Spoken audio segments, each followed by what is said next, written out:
ঠিক আছে, আমরা শুরু করি।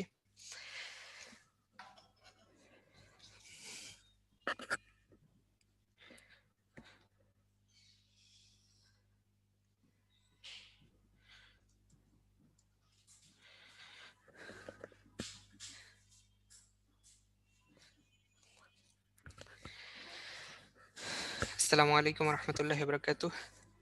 প্রিয় শিক্ষার্থী ভাই ও বোনেরা, তোমাদেরকে retina medical and dental admission coaching এর আজকের ক্লাসে স্বাগতম। আজকে আমরা কি শিখবো তোমরা অলরেডি জানো। আজকে আমাদের C6 ক্লাস, তোমরা জৈব রসায়ন। আজকে টপিক হচ্ছে জৈব রসায়ন, তাই না? খুবই মজার একটা চ্যাপ্টার, তাই না? কেমন লাগে তোমাদের জৈব রসায়ন চ্যাপ্টার? জৈব রসায়ন এমন একটা চ্যাপ্টার, এমন মজার একটা চ্যাপ্টার যে এই কেমিস্ট্রি বা অর্গানিক কেমিস্ট্রির নাম শুনলেই আমাদের অবস্থা হয়ে যায় এই যে মিস্টার টমের মতো, তাই না? ম্যাথ ক্লাসে সে খুবই অ্যাটেন্টিভ, ফিজিক্স ক্লাসে অনেক অ্যাটেন্টিভ, এবং কেমিস্ট্রি ক্লাস এলেই তার অবস্থা হয়ে যায় এমন। তোমাদের কি আর এমন অবস্থা হয়? কার কার হয় বলো দেখি? আচ্ছা, হ্যাঁ, তোমাদের অনেকেরই হয় এরকম। ঠিক আছে, সো আমরা আশা করি আজকে আমাদের এরকম অবস্থা হবে না। যদিও জৈব রসায়ন অনেক বড় একটা চ্যাপ্টার, তো তার মধ্যে আজকে আমরা পড়বো C6, মানে হচ্ছে জৈব রসায়ন চ্যাপ্টারের অর্ধেক। হ্যাঁ, তার উপর আজকে হচ্ছে C6 এর ফার্স্ট হাফ, মানে আরো অর্ধেক। তাহলে খুব অল্প পরিমাণ আমরা আজকে শিখবো। আর আহ, অবশ্যই যেহেতু অনেক বড় চ্যাপ্টার, তার মানে অনেক ইনফরমেশন থাকবে। আর জৈব রসায়ন মানে হচ্ছে অনেক বিক্রিয়া, কিন্তু চিন্তার কোনো কারণ নেই। আমরা হচ্ছে খুবই সিলেক্টিভ জিনিসগুলো পড়বো, এবং যেগুলো আমাদের জন্য ইম্পর্টেন্ট, যেগুলো হচ্ছে পরীক্ষা আসতে পারে, সেই জিনিসগুলো আমরা পড়বো। ঠিক আছে, আর আমরা সবাই মিলে চেষ্টা করবো যে আজকে ক্লাস হওয়ার সাথে সাথেই যেন আমাদের এই চ্যাপ্টারটা পড়া হয়ে যায়। ঠিক আছে, ক্লাসের সাথে সাথে যেন পড়া হয়ে যায়, বাসায় যেন খুব বেশি পড়তে না হয়। ঠিক আছে, তো তোমাদের কাজ হচ্ছে তোমাদের কাজ হচ্ছে আজকের ক্লাসটা একটু মনোযোগ দিয়ে করা, যেন তোমরা আজকে ক্লাসের সাথে সাথে পড়াটা শেষ করে ফেলতে পারো। ঠিক আছে, তোমরা চাও না আজকে ক্লাসের সাথে পড়া শেষ করতে? হ্যাঁ, অনেকে চাও। আচ্ছা, ওকে, আমরা তাহলে শুরু করি। সো দেখো, তোমরা একটু দেখতে পাচ্ছ যে আমাদের জৈব রসায়ন চ্যাপ্টারটা কত ইম্পর্টেন্ট। দেখো, প্রতি বছর এখান থেকে অনেকগুলো প্রশ্ন আসে। বিগত বছরে মেডিকেলেও প্রশ্ন আসছে, ডেন্টালে আসছে, তার আগের বছর 4টা, তার আগের বছর 6টা, এর আগের বছর 5টা, এভাবে প্রতি বছরই দেখো অনেকগুলো করে প্রশ্ন আসে। তাহলে খুবই ইম্পর্টেন্ট একটা চ্যাপ্টার, সো আমাদেরকে অনেক গুরুত্ব দিয়ে পড়তে হবে। আচ্ছা, এখন আহ আমরা তাহলে আশা রাখতেই পারি যে আগামী বছর যে এক্সামটা হতে যাচ্ছে তোমাদের, সেখানেও এই চ্যাপ্টার থেকে অনেকগুলো প্রশ্ন আসবে। সো একটু মনোযোগ দিয়ে, গুরুত্ব দিয়ে চ্যাপ্টারটা পড়তে হবে। ঠিক আছে, আচ্ছা, চলো তাহলে আমরা দেখে নিই আজকে আমরা কি কি পড়তে যাব। আমরা আমরা আজকে পড়বো হচ্ছে জৈব যৌগের পরিচয়, শ্রেণীবিভাগ, জৈব ও অজৈব যৌগের পার্থক্য, পড়বো হচ্ছে সমগোত্র শ্রেণী, কার্যকরীমূলক, সমানতা ও তার প্রকারভেদ, অ্যারোমেটিক হাইড্রোকার্বন, বেঞ্জিনের প্রস্তুতি ও বিক্রিয়া, অ্যারোমেটিসিটি, অ্যালিফেটিক ও অ্যারোমেটিক যৌগের পার্থক্য। এগুলো আমরা আজকে বুঝে বুঝে পড়ার চেষ্টা করব, এবং আশা করি আজকে ক্লাসের পরে তোমাদের এই বিষয়গুলো নিয়ে আর কোনো কনফিউশন, কোনো সমস্যা থাকবে না ইনশাআল্লাহ। ঠিক আছে, সো লেটস স্টার্ট। আচ্ছা, তো জৈব রসায়ন নিয়ে আলোচনা করছি, তার মানে জৈব রসায়নের পরিচয়টা আগে জানা দরকার, তাই না? আচ্ছা, জৈব রসায়ন জিনিসটা কি? জৈব রসায়ন হচ্ছে রসায়নের যে শাখায় আমাদের জৈব যৌগ নিয়ে আলোচনা করা হয়, সেটাকে আমরা বলি হচ্ছে জৈব রসায়ন। ঠিক আছে, খুব ভালো। এখন প্রশ্ন এসে যায়, তাহলে জৈব যৌগ জিনিসটা কি? জৈব যৌগ জিনিসটা যদি আমরা জানতে চাই, এর পরিচয় যদি আমরা বুঝতে চাই, তাহলে তাহলে আমাদেরকে একটু ইতিহাস থেকে ঘুরে আসতে হবে। কিরকম? দেখো, 1675 সালে নিকোলাস লেমিরে নামক একজন বিজ্ঞানী, তিনি কি করেন? পৃথিবীর সমস্ত পদার্থকে 3টা ভাগে ভাগ করেন। কয়টা ভাগে ভাগ করেন? 3 ভাগে ভাগ করেন। কি কি সেগুলো? সেগুলো হচ্ছে যেগুলো উদ্ভিদ থেকে পাওয়া যায় সেগুলোকে তিনি বলেন উদ্ভিজ্জ পদার্থ, যেগুলো প্রাণী থেকে পাওয়া যায় সেগুলোকে বলেন প্রাণীজ পদার্থ, আর বাকিগুলোকে তিনি নামকরণ করেন খনিজ পদার্থ। ঠিক আছে, তাহলে নিকোলাস লেমিরে কি করেন? তিনি পদার্থগুলোকে 3 ভাগে ভাগ করেন। এখন আরেকজন বিজ্ঞানী তিনি কি করলেন? তিনি এই যে উদ্ভিজ্জ পদার্থ এবং প্রাণীজ পদার্থগুলোকে একসাথে বললেন হচ্ছে জৈব পদার্থ বা জৈব যৌগ, আর খনিজ পদার্থ যেগুলো সেগুলোকে তিনি নাম দিলেন অজৈব পদার্থ বা অজৈব যৌগ। ঠিক আছে, এখন সেই বিজ্ঞানীর নাম কি?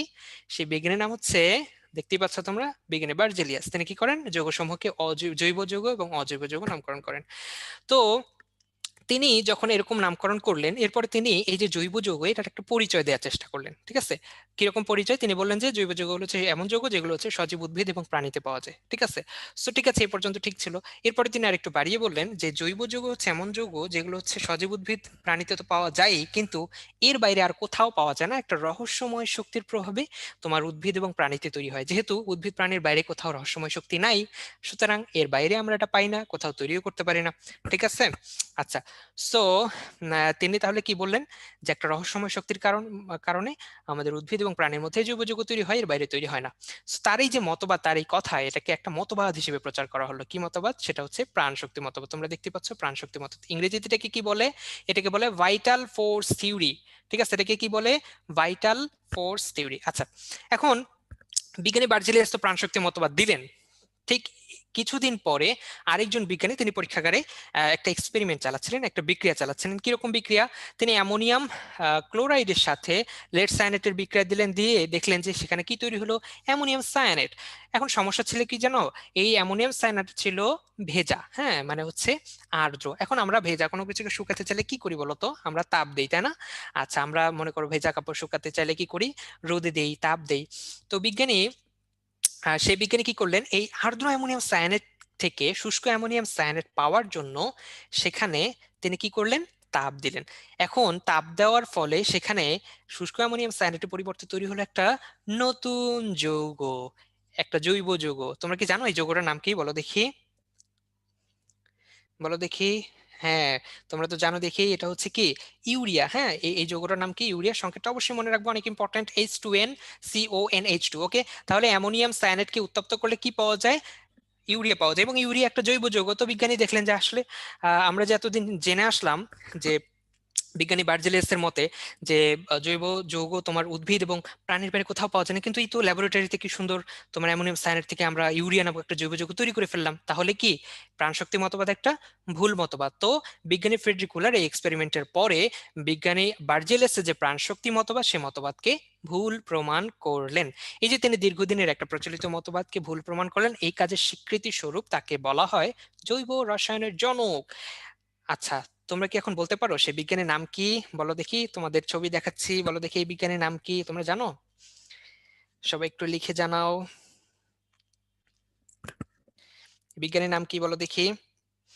হ্যাঁ, এই বিজ্ঞানীর নাম হচ্ছে ফ্রেডরিক ওলার। ফ্রেডরিক ওলার, ঠিক আছে। তোমরা অনেকে বলেছো এই বিজ্ঞানীর নাম হচ্ছে কি? ফ্রেডরিক ওলার। হ্যাঁ, আচ্ছা। এখন তাহলে আমাদের এই যতটুকু আমরা পড়লাম, এখান থেকে আমাদের কিভাবে পড়তে হবে, কি কি প্রশ্ন আসতে পারে? প্রশ্ন আসতে পারে যে প্রাণশক্তি মতবাদ কে দেন? কে দেন? বিজ্ঞানী বার্জেলিয়াস, ঠিক আছে।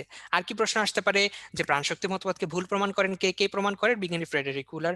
আর প্রশ্ন আসতে পারে যে জৈব রসায়নের জনক কাকে বলা হয়? ফ্রেডরিক ওলার। আর কি প্রশ্ন আসতে পারে? এটা খুবই ইম্পর্টেন্ট একটা প্রশ্ন, সেটা হচ্ছে যে বিজ্ঞানী ফ্রেডরিক উলার তার এই এক্সপেরিমেন্টের জন্য কি কি ব্যবহার করেন? কি কি ব্যবহার করেন দেখো তো? অ্যামোনিয়াম ক্লোরাইড আর কি লেড সায়ানাইড। আর কি ব্যবহার করেন? অ্যামোনিয়াম ক্লোরাইড আর লেড সায়ানাইড, ঠিক আছে। আর কি তৈরি করেন? অ্যামোনিয়াম সায়ানাইড তৈরি করেন, ঠিক আছে। তো তোমরা এটা ভালো করে মনে রাখবা, ঠিক আছে। আচ্ছা, এবার আসছো, এখনো পর্যন্ত কিন্তু আমরা জৈব যৌগের কোনো পরিচয় পেলাম না, ঠিক আছে। বিজ্ঞানী বার্জেলিয়াস এতটুকু বলেছেন যে আহ এতটুকু বলেছেন যে জৈব যৌগ হচ্ছে কি, যেগুলো হচ্ছে সজীব উদ্ভিদ প্রাণীতে পাওয়া যায়, এর বাইরে পাওয়া যায় না। কিন্তু আমরা আমরা হচ্ছে বিজ্ঞানী ফ্রেডরিকুলার এক্সপেরিমেন্ট থেকে জানলাম যে না, শুধুমাত্র সজীব উদ্ভিদ প্রাণী না, বরঞ্চ এর বাইরেও আমাদের পরীক্ষাগারে এগুলো তৈরি হতে পারে, ঠিক আছে। তাহলে কি শুধুমাত্র সজীব উদ্ভিদ প্রাণীতে তৈরি হয় এতটুকু বললেই জৈব যৌগের পরিচয় পরিপূর্ণ হচ্ছে না? তাহলে এর পরিচয় আরো কিছু জানা দরকার, তাই না? আচ্ছা, সো আরো গবেষণা করা হলো, করে দেখা গেল যে জৈব যৌগ যেগুলো বলা হচ্ছে সেগুলোর মধ্যে দুইটা পরমাণু কমন। এখানে অবশ্যই একটা কি থাকবে? কার্বন থাকবে, আর কি থাকবে? হাইড্রোজেন থাকবে। এবং আমরা জানি যে সকল যৌগে কার্বন এবং হাইড্রোজেন থাকে সেগুলোকে কি বলা হয়? Hydro carbon. কি বলে? হাইড্রোকার্বন। সো জৈব যৌগের সংজ্ঞা দিতে গিয়ে বলা হলো জৈব যৌগ হচ্ছে আসলে কিছুই না, এগুলো হচ্ছে হাইড্রোকার্বন এবং হাইড্রোকার্বনের জাতক, ঠিক আছে। জৈব যৌগ কি? এক কথায় হাইড্রোকার্বন এবং হাইড্রোকার্বনের জাতক। ক্লিয়ার? আচ্ছা, এখন প্রশ্ন হচ্ছে হাইড্রোকার্বন কি? সেটা তো আমরা বুঝি যে যে সকল যৌগ হচ্ছে কার্বন এবং হাইড্রোজেন দিয়ে তৈরি তাদেরকে আমরা বলি হচ্ছে হাইড্রোকার্বন। এখন কথা হচ্ছে হাইড্রোকার্বনের জাতক এই জিনিসটা আবার কি? হাইড্রোকার্বনের জাতক জিনিসটা হচ্ছে কি, যে হাইড্রোকার্বন থেকে যেটা তৈরি করা যায় সেটাকে আমরা বলি হচ্ছে হাইড্রোকার্বন জাতক। যেমন এই যে এটা হচ্ছে একটা হাইড্রোকার্বন, এখান থেকে আমি যদি একটা হাইড্রোজেনের জায়গায় একটা ক্লোরিন যুক্ত করে দিই, প্রতিস্থাপন করে দিই, তাহলে এখানে কি তৈরি হচ্ছে? এখান থেকে কি তৈরি হচ্ছে? একটা ক্লোরাইড যৌগ তৈরি হচ্ছে, তাই না? তোমরা কি জানো এই যে যে যৌগটা, এই যৌগটার নাম কি? এই যে হাইড্রোকার্বনটা, এই যৌগটার নাম কি বলো দেখি? আর এইটা থেকে কি তৈরি হচ্ছে? এটা থেকে তৈরি হচ্ছে মিথাইল ক্লোরাইড। এটা হচ্ছে মিথেন। আর এখান থেকে কি তৈরি হলো? এর জাতক মিথাইল ক্লোরাইড, ঠিক আছে। সো আমরা তাহলে কি জানলাম? জৈব যৌগ কি? জৈব যৌগ হচ্ছে হাইড্রোকার্বন এবং হাইড্রোকার্বনের জাতক। ক্লিয়ার? আচ্ছা, ঠিক আছে, ক্লিয়ার। আচ্ছা, তাহলে অবশেষে আমরা জৈব যৌগের একটা পরিচয় পেলাম, কিন্তু তবুও কথা থেকে যায়। কি কথা থেকে যায়? যে এমন কিছু যৌগ আছে যেগুলোতে কার্বন আছে, এমনকি কার্বন হাইড্রোজেন দুজনে আছে, কিন্তু তবু আমরা সেগুলোকে জৈব যৌগ বলতে পারি না। সেগুলো কি বলো দেখি? এই দেখো, কার্বন যুক্ত কিছু যৌগ আছে, যেমন carbon die oxide, carbon monoxide, এগুলোতে কার্বন আছে, কিন্তু তবু আমরা কি বলতে পারি না? জৈব যৌগ বলতে পারি না, এগুলো হচ্ছে অজৈব যৌগ। তারপরে কার্বনেট, বাইকার্বনেট, হাইড্রোজেন সায়ানাইড, ঠিক আছে, ধাতব সায়ানাইড, ঠিক আছে। তো এগুলো সবগুলোকে আমরা কি বলি? এগুলো হচ্ছে অজৈব যৌগ। যদিও এগুলোর মধ্যে কার্বন আছে, হাইড্রোজেন আছে, দুটোই আছে, ঠিক আছে। আচ্ছা আচ্ছা, এখন আসো, আমরা তো তাহলে জানলাম যে জৈব যৌগ আসলে কি কি মৌল দিয়ে তৈরি হতে পারে। প্রথমত এখানে কি থাকবে? কার্বন থাকবে, আর কি থাকবে? হাইড্রোজেন থাকবে। এখন শুধু কি কার্বন আর হাইড্রোজেন থাকবে, আর কিছু কি থাকতে পারে না? হ্যাঁ, আরো কিছু জিনিস থাকতে পারে। কি কি সেগুলা? চলো আমরা একটু দেখে দিই, একটা সুন্দর সূত্রের মাধ্যমে আমরা একটু শিখে ফেলবো, হ্যাঁ, যে কি কি মৌল দিয়ে তোমার জৈব যৌগ তৈরি হয়। দেখো তো, কি থাকবে? কার্বন থাকবে, হাইড্রোজেন থাকবে, এটা তো আমরা জানি। আর কি থাকবে? Oxygen, phosphorus, sulphur. তারপরে কি থাকবে? নাইট্রোজেন। আর এন এর সাথে একটা আইস যোগ করলে কি হয়? Nice chops. দেখছো, খুব সুন্দর একটা সূত্র হয়ে গেছে। সো এই নাইস চপস সূত্রের মাধ্যমে আমরা মনে রাখতে পারি যে সকল মৌল দিয়ে জৈব যৌগ তৈরি হতে পারে। কি কি থাকবে? Nitrogen, carbon, hydrogen. তোমরা এইচ দিয়ে দুইটা জিনিস মনে রাখবে, একটা হচ্ছে হাইড্রোজেন আর একটা হচ্ছে হ্যালোজেন, ঠিক আছে। Oxygen, phosphorus, sulphur. ক্লিয়ার? তাহলে এইগুলো দিয়ে কি হয়? আমাদের জৈব যৌগ গঠিত হয়। ওকে, আচ্ছা আচ্ছা, আমার সাউন্ড কি ক্লিয়ার আছে? অনেকে বলতেছে শুনতে পাচ্ছে না।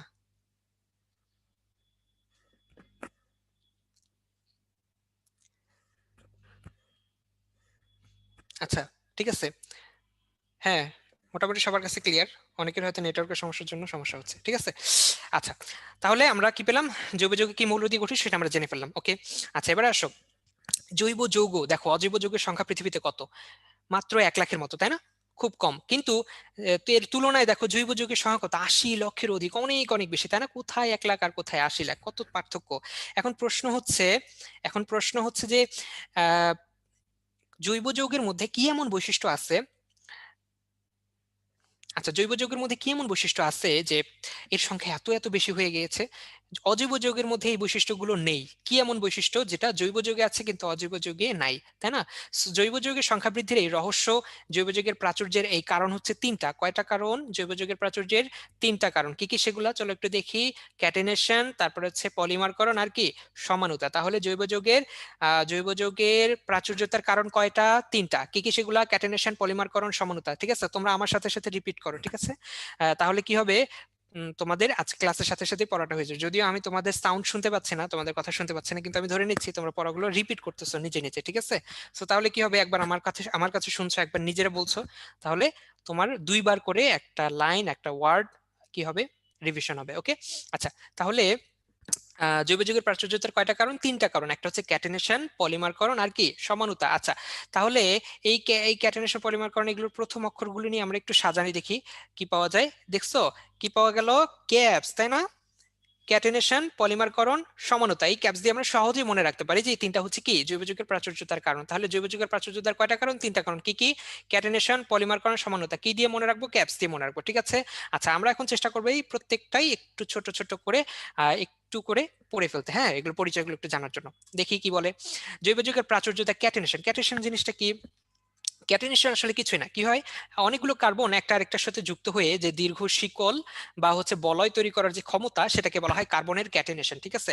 সো আমরা একটু উদাহরণ দেখি। দেখো, একটা কার্বন আরেকটা কার্বনের সাথে যুক্ত হয়ে, দেখছো কি সুন্দর চেইনের মতো যৌগ তৈরি করেছে। দেখো, এরকম শাখান্বিত যৌগ তৈরি করেছে, ঠিক আছে। আচ্ছা, আর কি এখানে দেখো, এই দেখো, মনে হচ্ছে যেন এই যে চেইনটা দেখতে পাচ্ছ, চেইনের ছোট ছোট অংশগুলো একটা আরেকটার সাথে যুক্ত হয়ে হয়ে বিশাল বিশাল যৌগ, বিশাল বিশাল চেইন তৈরি করে, তাই না? ঠিক এরকমই একটা কার্বনের সাথে আরেকটা কার্বন যুক্ত হয়ে বিশাল বিশাল যৌগ তৈরি করে। তো এটাকে আমরা বলছি হচ্ছে কি? ক্যাটেনেশন। আচ্ছা, এখন কথা হচ্ছে যে ক্যাটেনেশনের এমন কি কোনো উদাহরণ আছে যে উদাহরণ দিয়ে আমরা ক্যাটেনেশনকে সহজে বুঝতে পারবো বা ব্যাখ্যা করতে পারবো? হ্যাঁ, অবশ্যই আছে। সেটা কি? সেটা হচ্ছে ফুলারিন। সেটা কি ঋণ? ফুলারিন। এখন তোমরা আমাকে একটু বলো তো, ফুলারিন সম্পর্কে তোমরা কি জানো? ফুলারিন জিনিসটা কি বলো তো? তোমরা জানো ফুলারিন কি? হ্যাঁ, অনেকে বলছে কার্বন 60। আচ্ছা, শুধুমাত্র কার্বন 60 বললে হবে না, ফুলারিন সম্পর্কে একটু ক্লিয়ারলি বুঝতে হবে, ঠিক আছে। শুধুমাত্র কার্বন 60 এটাই যে ফুলারিন এমন না। সো এটা বুঝতে গেলে আমাদেরকে জানতে হবে যে কার্বনের রূপভেদ সম্পর্কে। হ্যাঁ, কার্বনের আমরা দুই রকমের রূপভেদ বলে, একটা হচ্ছে কিছু সাধারণ রূপভেদ আছে। সাধারণ রূপভেদ কারা? গ্রাফাইট, আর একটা হচ্ছে হীরক বা ডায়মন্ড, তাই না? আচ্ছা, গ্রাফাইট জিনিসটা কি? আহ গ্রাফাইট তোমরা দেখছো? গ্রাফাইট কেউ কি দেখছো? গ্রাফাইট বলো দেখি, কারা দেখছো graphite?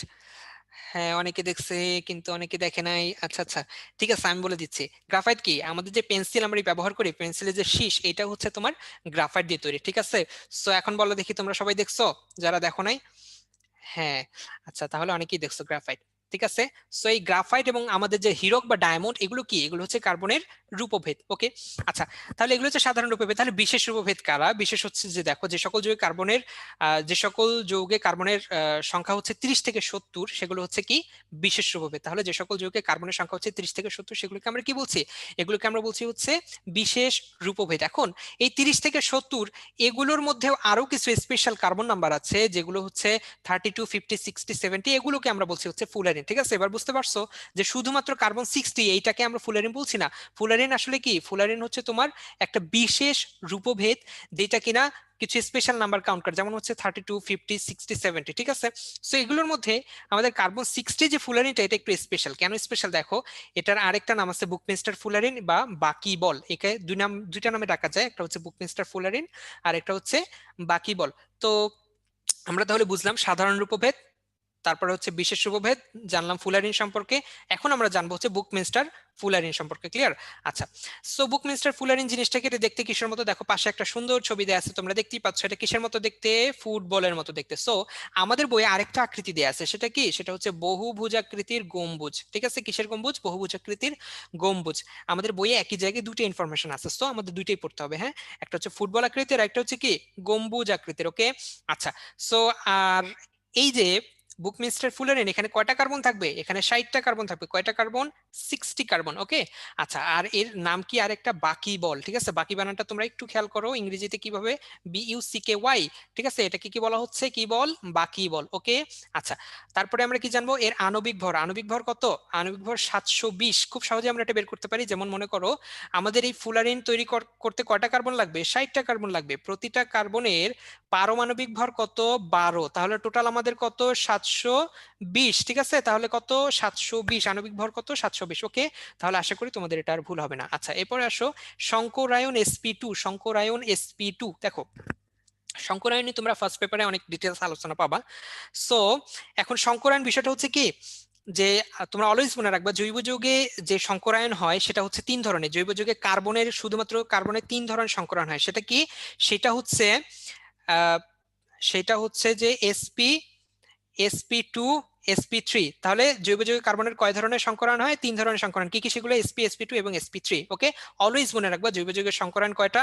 sp, sp2, sp3। So এর মধ্যে তোমার হচ্ছে sp2 কোথায় হবে? sp2 হচ্ছে বুকমিনস্টার ফুলারিনে হবে, ওকে।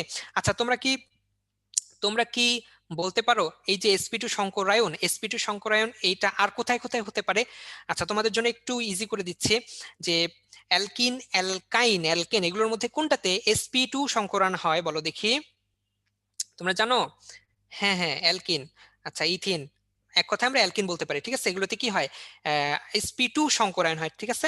আচ্ছা, ওকে, ক্লিয়ার। এখন আসলে আমরা যে কার্বন ক্যাটানেশন সম্পর্কে জানছি, তাহলে কার্বন ক্যাটানেশন সম্পর্কে কি জানলাম? এটা কি আসলে? এটা হচ্ছে জৈব যৌগের প্রাচুর্যতার একটা অন্যতম কারণ। এখন প্রশ্ন হচ্ছে যে ক্যাটানেশনের মধ্যে আসলে কি এমন আছে যেটার কারণে এইটার মাধ্যমে তোমার এত এত বেশি এত সংখ্যক জৈব যৌগ তৈরি করা গেছে? সফলতার মূল কারণটা কি? সফলতার মূল কারণ কি জানো? সফলতার মূল কারণ হচ্ছে কার্বন কার্বন উচ্চ বন্ধন শক্তি। মানে কি? মানে হচ্ছে একটা কার্বন আরেকটা কার্বনের সাথে অনেক উচ্চ বন্ধনের মাধ্যমে খুব সহজে দৃঢ় বন্ধন তৈরি করতে পারে, ঠিক আছে। সো দেখা যায় এরা কি করে, এরা হচ্ছে যে একটা কার্বন একটা কার্বনের সাথে যুক্ত হয়ে হয়ে হয়ে হয়ে অনেকগুলো যৌগ তৈরি করতে পারে। সো সেই জন্য কার্বন ক্যাটানেশন বিষয়টা কি সফল। কেন সফল? কারণ কার্বন কার্বন মধ্যে কি হয়, অনেক উচ্চ বন্ধন শক্তি তৈরি হয়। সেটার পরিমাণ কত? 347 কিলো জুল পার মোল। কত? 347 কিলো জুল পার মোল, ওকে। আচ্ছা, এখন তাহলে প্রশ্ন আসছে যে ঠিক আছে, বুঝলাম কার্বন ক্যাটানেশন সফলতার মূল কারণ হচ্ছে যে তোমার কার্বন কার্বন উচ্চ বন্ধন শক্তি। এখন এই কার্বন কার্বন উচ্চ বন্ধন শক্তি হওয়ার আবার কারণ কি? এই কার্বন কার্বন উচ্চ বন্ধন শক্তি হওয়ার কারণ হচ্ছে তিনটা। কি কি সেগুলা? প্রথমে হচ্ছে মোটামুটি ইলেকট্রন আসক্তি। কার্বনের মোটামুটি ইলেকট্রন আসক্তি। কি আসক্তি? ইলেকট্রন আসক্তি, ঠিক আছে। দুই নম্বর কি? দুই নম্বর হচ্ছে তড়িৎ ঋণাত্মকতা 2.5। কার্বনের তড়িৎ ঋণাত্মকতা 2.5, মোটামুটি বেশি, ঠিক আছে। তড়িৎ ঋণাত্মকতা 2.5। আচ্ছা, আরেকটা হচ্ছে কি? ক্ষুদ্র পারমাণবিক ব্যাসার্ধ। ক্ষুদ্র কি ব্যাসার্ধ?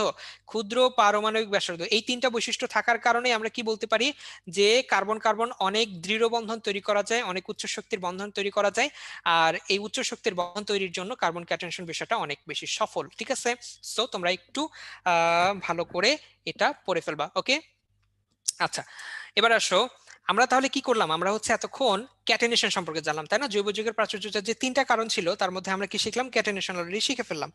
এখন আমরা কি শিখবো? জৈব যৌগের প্রাচুর্যতার দ্বিতীয় যে কারণ, ঠিক আছে, পলিমারকরণ। পলিমারকরণ কি আমরা খুব সহজে জানি। পলিমারকরণ হচ্ছে কি, অনেকগুলো মনোমার একসাথে মিলে যেটা তৈরি করি সেটাকে আমরা কি বলি? সেটাকে আমরা বলি হচ্ছে পলিমার, তাই না? কি বলি? পলিমার বলি। আচ্ছা, খুব ভালো কথা। এখন বিষয় হচ্ছে তোমাদেরকে যদি বলে আচ্ছা পলিমারের উদাহরণ দাও তো দুইটা, তোমরা কি বলবা? আমার মনে হয় সবার মধ্যেই প্রথম যেটা আসবে সেটা হচ্ছে কি, পলিথিন। দেখতে পাচ্ছ একটা ছোট্ট বাবু পলিথিনের মধ্যে কিভাবে পলিথিন বন্দি হয়ে আছে, দেখছো? তোমাদের ছোটবেলার কোনো এরকম স্মৃতি আছে যে এরকম পলিথিন বন্দি বা বস্তা বন্দি? থাকলে একটু জানাও কমেন্টে। আচ্ছা, ঠিক আছে।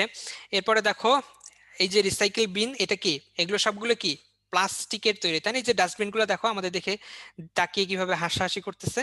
সো এই সবগুলো কি প্লাস্টিকের তৈরি। আর প্লাস্টিক কি? এটা একটা পলিমার। সো পলিমার সম্পর্কে আমরা খুব বেশি ডিটেলস জানবো না আছে, কারণ এটা হচ্ছে আমাদের জৈব রসায়ন চ্যাপ্টারের শেষ দিকে ডিটেলস আলোচনা করা হয়েছে। সো সো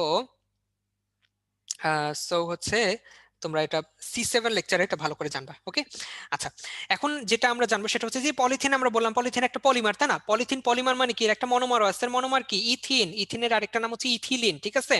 আচ্ছা, তাহলে এই যে ইথিন আমরা বললাম, ইথিন থেকে কি তৈরি করা যায়? অনেকগুলো ইথিন মিলে তোমরা কি করব, আমরা কি করতে পারি? আমরা হচ্ছে পলিথিন তৈরি করতে পারি, তাই না? তাহলে ইথিন হচ্ছে কিসের মনোমার? পলিথিনের মনোমার। আর পলিথিন কার পলিমার? এটা হচ্ছে ইথিনের পলিমার, ঠিক আছে? আচ্ছা, এখন এখান থেকে আমাদের কি জানতে হবে? এখান থেকে আমাদের এই যে প্রভাবক গুলো জানতে হবে। কি প্রভাবক দেখো? আচ্ছা, আমরা আমরা এখানে মুখস্থ করে ফেলবো, ঠিক আছে? তোমরা সবাই একটু এখানেই মুখস্থ করে ফেলো, ঠিক আছে? অনেকে একটু ধীরে পড়াইতে বলতেছে, আসলে আমাদের টপিক অনেক বেশি, বুঝছো? আজকে অনেকগুলো টপিক, সো আমরা যে সবগুলো ভালো করে পড়তে চাই তাহলে একটু জোরে পড়াইতে হবে, হ্যাঁ? আচ্ছা, তো তোমরা একটু চেষ্টা করো এর সাথে তাল মিলানো, নাহলে হচ্ছে অনেক দেরি হয়ে যাবে তোমাদের, হ্যাঁ? আচ্ছা, আমি মোটামুটি ব্যালেন্স করে পড়ানোর চেষ্টা করছি। ওকে, এখন আসো, ইথিন থেকে পলিথিন তৈরিতে আমাদের কি কি লাগবে প্রভাবক হিসেবে? আমাদের প্রভাবক হিসেবে হচ্ছে লাগবে হচ্ছে অক্সিজেন, ঠিক আছে? কি লাগবে? অক্সিজেন লাগবে। আচ্ছা, নর্মালি কি কোথাও প্রভাবক হিসেবে অক্সিজেন দেখা যায় বলো তো? তোমরা কোথাও দেখছো?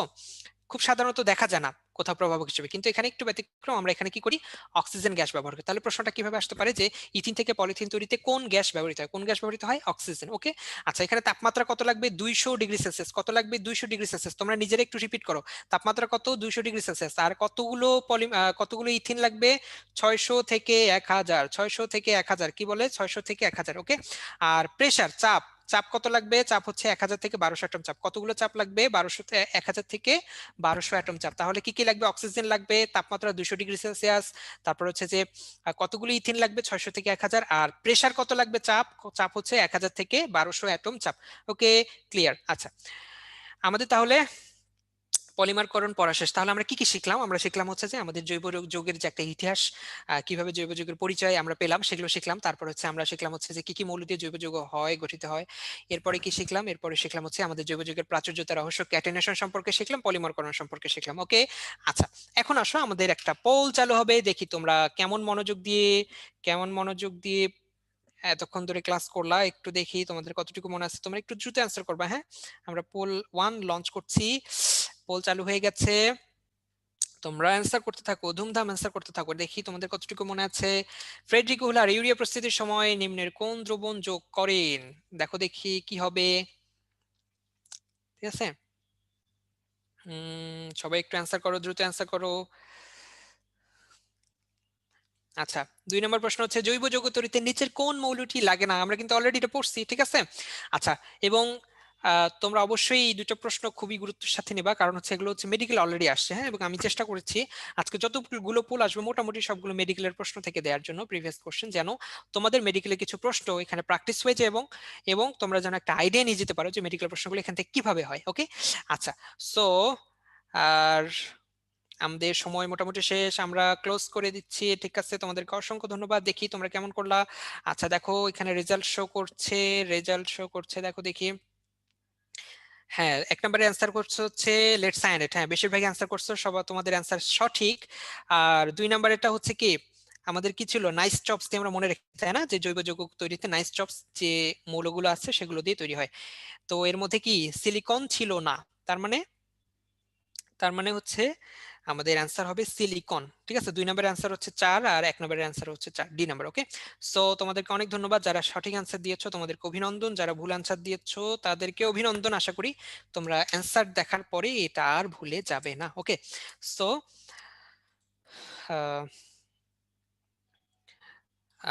সো আমাদের এই পোলের সবগুলো প্রশ্ন আজকে স্লাইডে দেওয়া আছে, যেন তোমরা হচ্ছে পরে মনে করতে পারো কি কি পোল ছিল এবং কি কি প্রশ্ন ছিল। ওকে, আচ্ছা, সো তোমরা এগুলো একটু দেখে নিবা। এবার আসো, আমরা তো অনেকক্ষণ ধরে জৈব যৌগ নিয়ে অনেক আলোচনা করলাম, তাই না, অনেক আলোচনা করলাম। সো এখন আসো একটু অজৈব যৌগ নিয়ে আলোচনা করি, না হলে তো অজৈব যৌগ এটা হচ্ছে মন খারাপ করবে, তাই না। সো জৈব যৌগ সম্পর্কে দেখো, এবং এখানে আমরা জৈব এবং অজৈব যৌগের একটা আহ পরিচয় আমরা হচ্ছে পার্থক্য আকারে শিখবো। ঠিক আছে, প্রথমে হচ্ছে এদের সংজ্ঞা দেওয়া হয়েছে, সংজ্ঞাগুলো তোমরা একটু দেখে নিবা। সো সবচেয়ে ইম্পর্টেন্ট যেটা সেটা হচ্ছে যে এদের বন্ধন। হ্যাঁ, দেখো এই যে এটা কি বন্ধনে তৈরি, সমযোজী বন্ধনে, আর অজৈব যৌগগুলো কি সমযোজী আয়নিক সন্নিবেশ ধাতব বন্ধন, এগুলো দিয়ে তৈরি। ওকে, আচ্ছা, এখন বিষয় হচ্ছে যে আহ আমরা এই পুরো ছকটা কিভাবে মনে রাখতে পারি। পুরো ছকটা মনে রাখার জন্য একটা কৌশল আমরা অবলম্বন করব, সেটা হচ্ছে এদের বন্ধন। ঠিক আছে, জৈব যৌগের সমযোজী বন্ধনে গঠিত। ঠিক আছে, সো এই বাকিগুলো আমরা সমযোজী বন্ধনের বৈশিষ্ট্যের সাথে মিলালেই হয়ে যাবে। আর অজৈব যৌগ তো অনেকগুলো বন্ধনে গঠিত, আমরা জাস্ট মনে রাখার সুবিধার্থে এই ছকটা মনে রাখার সুবিধার্থে আমরা ধরে নিব অজৈব যৌগ হচ্ছে আয়নিক বন্ধনে গঠিত। সো তখন আমরা দেখতে পাবো এই সবগুলো বৈশিষ্ট্য আয়নিক বৈশিষ্ট্যের সাথে মিলে যাচ্ছে। কিরকম দেখো, সমযোজী বন্ধন মানে কি, এটা হচ্ছে অনেক দুর্বল বন্ধন, তার মানে এটা ভাঙতে অনেক কম শক্তি লাগবে, তার মানে গলনাঙ্ক বিস্ফোরণাঙ্ক হবে অনেক কম, তাই না। আচ্ছা, আর কি, তোমার হচ্ছে অজৈব যৌগ আমরা ধরে নিচ্ছি এটা আয়নিক বন্ধনে গঠিত, আয়নিক বন্ধন অনেক দৃঢ় বন্ধন, তার মানে এখানে ভাঙতে অনেক বেশি শক্তি লাগবে, অনেক বেশি তাপ লাগবে। সো এদের গলনাঙ্ক এবং স্ফুরণাঙ্ক হবে অনেক অনেক বেশি, তাই না। আচ্ছা, আরেকটা কি, যে সমযোজী সমযোজী যৌগগুলো আমরা জানি কি হয়, এরা হচ্ছে অপোলার দ্রাবকে দ্রবীভূত হয়, কিন্তু পোলার দ্রাবকে দ্রবীভূত হয় না। ঠিক উল্টা কথা হচ্ছে অজৈব যৌগের জন্য, মানে আয়নিক যৌগের জন্য। আয়নিক যৌগগুলো কি হয়, পোলার দ্রাবকে দ্রবীভূত হয়, কিন্তু অপোলার দ্রাবকে দ্রবীভূত হয় না। আচ্ছা, সবচেয়ে ইম্পর্টেন্ট যেটা সেটা হচ্ছে যে এই 7 নাম্বার, যেটা হচ্ছে জৈব বিক্রিয়ার কৌশল জটিল ও মন্থর। দেখো, আর অজৈব বিক্রিয়া হচ্ছে আয়নিক প্রকৃতি এবং দ্রুত গতি সম্পন্ন। এর মানে কি, এর মানে হচ্ছে যে আমাদের জৈব বিক্রিয়াগুলো কি হয়, আমাদের জৈব বিক্রিয়াগুলো সমযোজী বন্ধনে গঠিত, তাই না। সো সমযোজী বন্ধন কিভাবে তৈরি হয়, অরবিটাল অধিক্রমণের মাধ্যমে। সো এই যে অরবিটাল তৈরি হওয়া, অরবিটাল অধিক্রমণ করা অনেক সময়ের ব্যাপার, অনেক জটিল মেকানিজম। সো এই বিক্রিয়াগুলো তখন কি হয়ে যায়, অনেক জটিল হয়ে যায় এবং অনেক মন্থর গতির হয়ে যায়। ওকে, কিন্তু আয়নিক বিক্রিয়াগুলো কি হয়, খুব ধুমধাম, তারা কি করে, ইলেকট্রনগুলো শেয়ার করে। সোডিয়াম হচ্ছে ক্লোরিনকে ইলেকট্রন দিয়ে দিচ্ছে, ক্লোরিন ইলেকট্রন নিয়ে নিচ্ছে, এবং এদের মধ্যে বন্ধন তৈরি হয়ে গেলে খুবই দ্রুত হয়ে যাচ্ছে এবং খুবই শক্তিশালী বন্ধন তৈরি হচ্ছে। ওকে, সো তোমরা এইভাবে পুরো ছকটা সমযোজী বন্ধন এবং আয়নিক বন্ধন এভাবে হিসেব করে করে পড়ে ফেলবে। ঠিক আছে, আশা করি একদমই কঠিন লাগবে না। আচ্ছা, ঠিক আছে, সো আমাদের বইয়ে এটা সুন্দর করে দেয়া আছে, ডাইজেস্ট থেকেও তোমরা পড়তে পারো, যে কোনো এক জায়গা থেকে পড়লেই হবে, তবে খুবই গুরুত্ব দিয়ে পড়বা, যেহেতু এখান থেকে প্রশ্ন আসার সম্ভাবনা অনেক আছে। ওকে, আচ্ছা, ঠিক আছে, এবার আসো আমরা জৈব যৌগ অজৈব যৌগ অনেক কিছু জানলাম, এবার আমরা জৈব যৌগের একটা ক্লাসিফিকেশন জানবো। ঠিক আছে, কিরকম ক্লাসিফিকেশন, যে জৈব যৌগকে আমরা শিকলের উপর ভিত্তি করে, এটা বদ্ধ নাকি মুক্ত এটার উপর ভিত্তি করে দুইটা ভাগ ভাগ করে, একটা হচ্ছে মুক্ত শিকল আর একটা হচ্ছে বদ্ধ শিকল। ঠিক আছে, মুক্ত শিকল মানে কি, এরা কোনো বলয় তৈরি করবে না, হ্যাঁ, কোনো চক্র তৈরি করবে না। দেখো এখানে খুব সুন্দর ইথিন অ্যাসিটিলিন দেখতে পাচ্ছ, এটা কিন্তু কোনো চক্র তৈরি করেনি। হ্যাঁ, সো কিন্তু বদ্ধ শিকল কি করবে, এরা বলয় তৈরি করবে। এখন আমাদের এই বিষয়গুলো আমরা সহজে বুঝি, সো এগুলো নিয়ে খুব বেশি আলোচনা না করলে চলবে, কিন্তু বদ্ধ শিকলটা একটু বুঝতে হবে কেন, কারণ এখান থেকে প্রশ্ন আসতে পারে। দেখো, বদ্ধ শিকলটাকে আমরা দুইটা ভাগে ভাগ করি, একটা হচ্ছে কার্বোসাইক্লিক আর একটা হচ্ছে হেটারোসাইক্লিক যৌগ। ঠিক আছে, কি কি যৌগে, কার্বোসাইক্লিক যৌগ আর একটা হচ্ছে হেটারোসাইক্লিক যৌগ। ওকে, আচ্ছা, এখন কথা হচ্ছে যে কার্বোসাইক্লিক কি আর হেটারোসাইক্লিক কি। দেখো, কার্বোসাইক্লিক যৌগ এটা হচ্ছে যে মনে করো আমি যদি তোমাদেরকে বলি একটা চাক্রিক যৌগের নাম বলো দেখি, তো নিশ্চয়ই তোমাদের মাথায় সর্বপ্রথম যে নামটা আসবে সেটা কি, বেনজিন। সেটা কি, বেনজিন। হ্যাঁ, অনেকে বলে ফেলছো বেনজিন। দেখো, বেনজিনে দেখো তো এই বেনজিন কি দিয়ে তৈরি, বেনজিনের চক্রটা carbon carbon carbon carbon carbon. বেনজিনের চক্রে কার্বন ছাড়া আর কিছু কি আছে, এই চক্রটা কিন্তু কার্বন ছাড়া অন্য কোনো কিছু দিয়ে তৈরি নয়। সো আমরা বলতে পারি যে সকল যৌগ, যে সকল যৌগের চক্রগুলো তোমার কার্বন দিয়ে তৈরি, শুধুমাত্র কার্বন দিয়ে তৈরি, তাদেরকে আমরা কি বলি, তাদেরকে বলি কার্বোসাইক্লিক যৌগ। এখন যদি কার্বন না থাকে, যেমন দেখো পাশের যৌগটাকে দেখো, কার্বন আছে কার্বন আছে কার্বন আছে কার্বন আছে, কিন্তু অক্সিজেন ঢুকে গেছে, তাই না, কার্বনের মধ্যে অক্সিজেন। সো যে সকল চাক্রিক যৌগগুলোর চক্রগুলো কার্বন ছাড়াও অন্য কোনো পরমাণু দিয়ে তৈরি হতে পারে, তৈরি হয়, সেগুলোকে আমরা বলি হচ্ছে হেটারোসাইক্লিক যৌগ। কি বলি, হেটারোসাইক্লিক যৌগ। তাহলে বুঝতে পেরেছো কার্বোসাইক্লিক এবং হেটারোসাইক্লিক কাকে বলে। ওকে, তাহলে কার্বোসাইক্লিক শুধুমাত্র কার্বন দিয়ে, আর হেটারোসাইক্লিক হচ্ছে কার্বন ছাড়া অন্য কোনো পরমাণু থাকতে পারে। এখন কার্বন হেটারোসাইক্লিকে কার্বন ছাড়া অন্য যে পরমাণুটা থাকে সেটাকে আমরা কি বলি? সেটাকে আমরা বলি হেটারো পরমাণু। সেটাকে কি পরমাণু বলি? হেটারো পরমাণু। ওকে, আচ্ছা, এখন এই যে হেটারো সাইক্লিক আমরা বললাম, হেটারো সাইক্লিককে আমরা দুইটা ভাগে ভাগ করতে পারি। একটা হচ্ছে হেটারো অ্যালিসাইক্লিক, যেটা অ্যালিফ্যাটিক ধরনের। যে সকল হেটারোসাইক্লিক যৌগ অ্যালিফ্যাটিক ধরনের সেগুলোকে আমরা বলি হচ্ছে হেটারো অ্যালিসাইক্লিক, আর যেগুলো হচ্ছে অ্যারোমেটিক ধরনের সেগুলোকে আমরা কি বলি? হেটারো অ্যারোমেটিক ধরনের। ঠিক আছে, তাহলে হেটারো অ্যালিসাইক্লিক আর একটা হচ্ছে হেটারো অ্যারোমেটিক। এখন আসো, আমরা এত কিছু আলোচনা কেন করলাম? এত কিছু আলোচনা করলাম কারণ এখান থেকে একটা এমসিকিউ আসতে পারে এইভাবে, যে নিচের কোনটি হেটারো অ্যালিসাইক্লিক, নিচের কোনটি হেটারো অ্যারোমেটিক। তো হেটারো অ্যালিসাইক্লিক হেটারো অ্যারোমেটিকটা বোঝার জন্য আমাদের এই বোঝা, এই কার্বোসাইক্লিক এবং হেটারোসাইক্লিক দুটো বোঝা অনেক বেশি গুরুত্বপূর্ণ। ওকে, আশা করি তোমরা সেটা বুঝতে পেরেছো। সো এখান থেকে কি প্রশ্ন আসতে পারে? নিচের কোনটি হেটারো অ্যালিসাইক্লিক যৌগ? ঠিক আছে, এখন খুবই সারপ্রাইজিং যে আমরা হচ্ছে আমাদের বইয়ে হেটারো অ্যালিসাইক্লিকের শুধুমাত্র একটা উদাহরণ দেয়া আছে। সো একটা উদাহরণ পড়লেই আমাদের হেটারো অ্যালিসাইক্লিক হয়ে যাচ্ছে। সেটা কি? সেটা হচ্ছে ইথিলিন অক্সাইড। সেটা কি? Ethylene oxide. তোমরা একটু বই থেকে এটা পড়ে নিবা, আমি লিখে দিচ্ছি, তোমরা একটু নোট করে নাও। ইথিলিন অক্সাইড, এটার আরেকটা নাম কি জানো? এটার আরেকটা নাম হচ্ছে যে ইপক্সি ইথেন। এটার আরেকটা নাম হচ্ছে ইপক্সি ইথিলেন। তাহলে হেটারো অ্যালিসাইক্লিকের উদাহরণ কি বলবো আমরা? Ethylene oxide. এটার আরেকটা নাম হচ্ছে ইপক্সি ইথেন। ঠিক আছে, আচ্ছা, আর হেটারো অ্যারোমেটিকের দেখো অনেকগুলো উদাহরণ আছে, পিরিডিন, ফিউরান, থায়োফিন, পাইরোল। আচ্ছা, তোমাদেরকে তো বললাম যে হেটারো পরমাণু জিনিসটা কি, তোমরা নিশ্চয়ই বুঝছো। এখন তোমাকে যদি বলি, আচ্ছা বলো দেখি, এই যে পিরিডিন, পিরিডিনের মধ্যে হেটারো পরমাণু কোনটা? দেখো খুব সুন্দর দেখা যাচ্ছে, বলো দেখি পিরিডিনে হেটারো পরমাণু কোনটা? হ্যাঁ, অনেকে বলছে নাইট্রোজেন। এই যে নাইট্রোজেন, এটা হচ্ছে হেটারো পরমাণু। ওকে, ফিউরানে কোনটা? অক্সিজেন।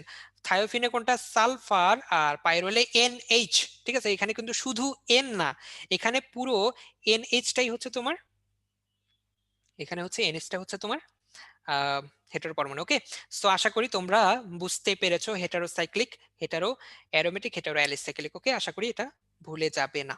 আচ্ছা, এখন তোমাদের কাছে প্রশ্ন, আমরা একটু আগে আলোচনা করলাম, বলো দেখি জৈব যৌগ কি বন্ধনে গঠিত? সবাই অ্যান্সার করো, ABCD কি হবে?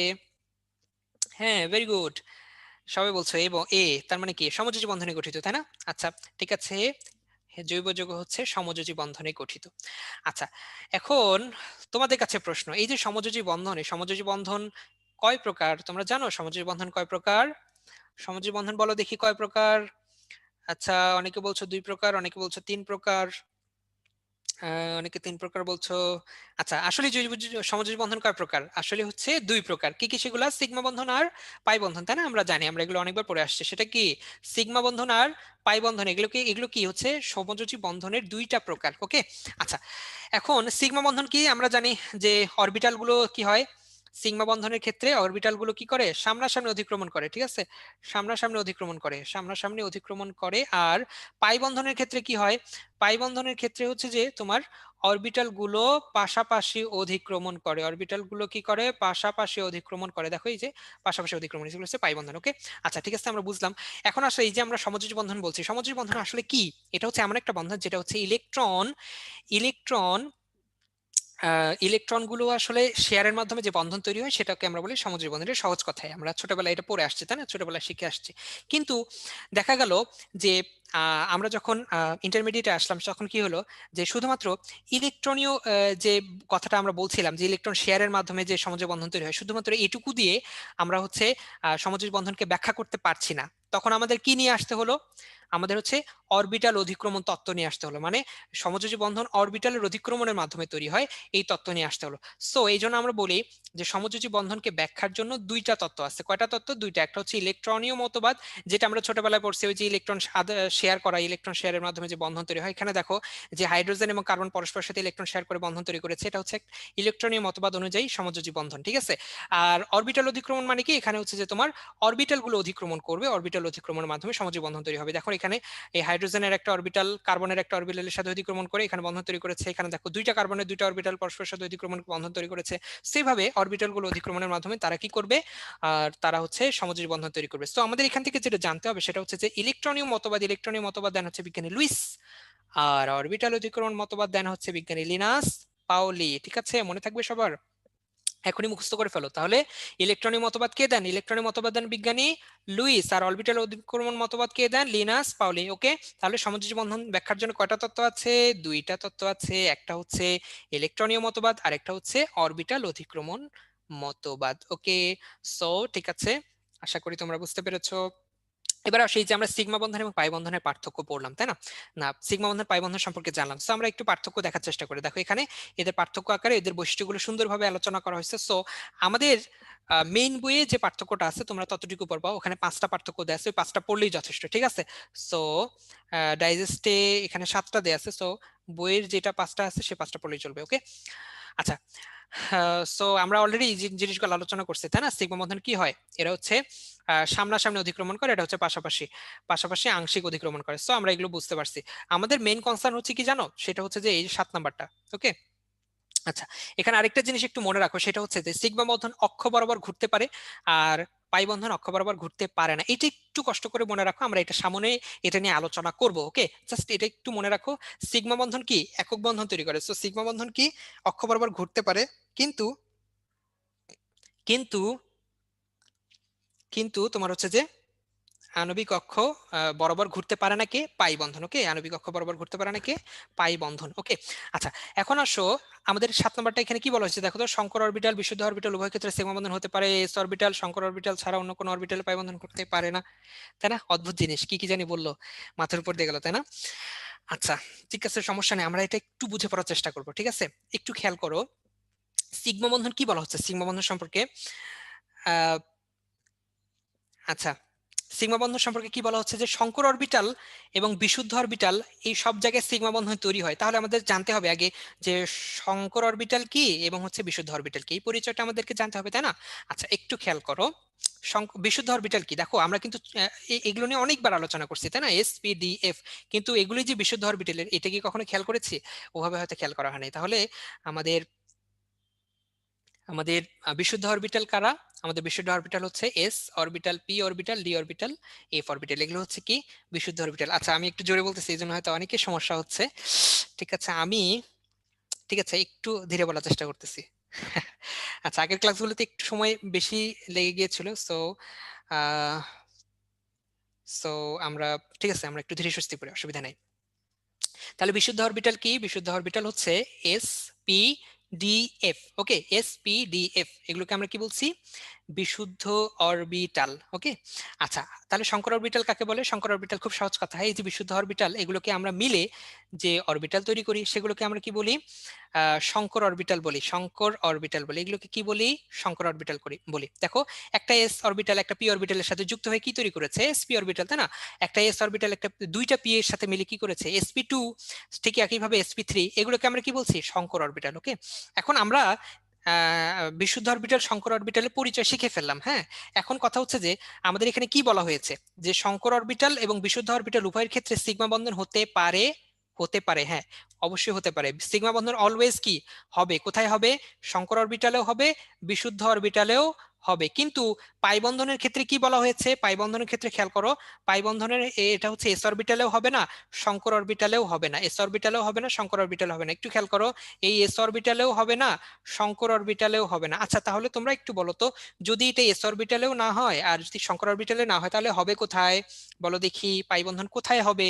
যদি এস অরবিটালেও না হয়, যদি শঙ্কর অরবিটালে না হয়, তাহলে কোথায় হবে? আচ্ছা, হ্যাঁ, তোমরা অনেকেই সঠিক অ্যান্সার দিয়েছো, সেটা হচ্ছে পিডিএফ। পিডিএফ, হ্যাঁ, P orbital, D orbital, F orbital, তাহলে এগুলোতে কি হবে? পাই বন্ধন হবে। ওকে, সো আমরা জেনে ফেললাম কোথায় সিগমা বন্ধন হয়, কোথায় সিগমা পাই বন্ধন হয়। ওকে, আমরা এটা একটু জেনে ফেললাম। আচ্ছা, এবারে আসো তোমাদের কাছে একটা কোয়েশ্চেন, দেখি তোমরা কেমন আনসার করতে পারো। বলো দেখি, এটা হচ্ছে মিথানল, তাই না? এই মিথানলের মধ্যে কয়টা সিগমা বন্ধন আছে তোমরা কি জানো? বলো দেখি। হ্যাঁ, বলো দেখি, এবিসিডি বলতে পারো, 5 6 7 বলতে পারো। হ্যাঁ, অনেকে বলছো 4টা, অনেকে বলছো 5টা, অনেকে 6টা, মানে সব রকমের অ্যান্সারে আসতেছে। আচ্ছা, তাহলে আসলে প্রকৃত অ্যান্সার কি? সো আমরা একটু জানার চেষ্টা করি আসলে এটার অ্যান্সার কি। এটার অ্যান্সার হচ্ছে, দেখো, কোন একটা যৌগে যখন তোমাকে সিগমা বন্ধনের সংখ্যা বের করতে বলবে, তখন তোমাকে কি করতে হবে জানো? তোমাকে হচ্ছে যে এর মোট পরমাণু বের করতে হবে এবং সেখান থেকে এক বাদ দিতে হবে। একটু খেয়াল করো, এই যে যৌগটা, এই যৌগটার নাম কি তোমরা জানো? বলো দেখি, এটা কি? C2H6, এটাকে কি বলে? C2H6 এটাকে কি বলে বলো দেখি? এটা হচ্ছে, হ্যাঁ এটা হচ্ছে ইথেন, হ্যাঁ তোমরা সঠিক বলেছো, এটা হচ্ছে ইথেন। এখন এটার মধ্যে কয়টা পরমাণু আছে বলতো? এটার পরমাণু হচ্ছে মোট 8টা। সো আমরা যদি 8 থেকে একবার দিই তাহলে কত পাচ্ছি? 7টা। তাহলে এখানে কয়টা সিগমা বন্ধন আছে?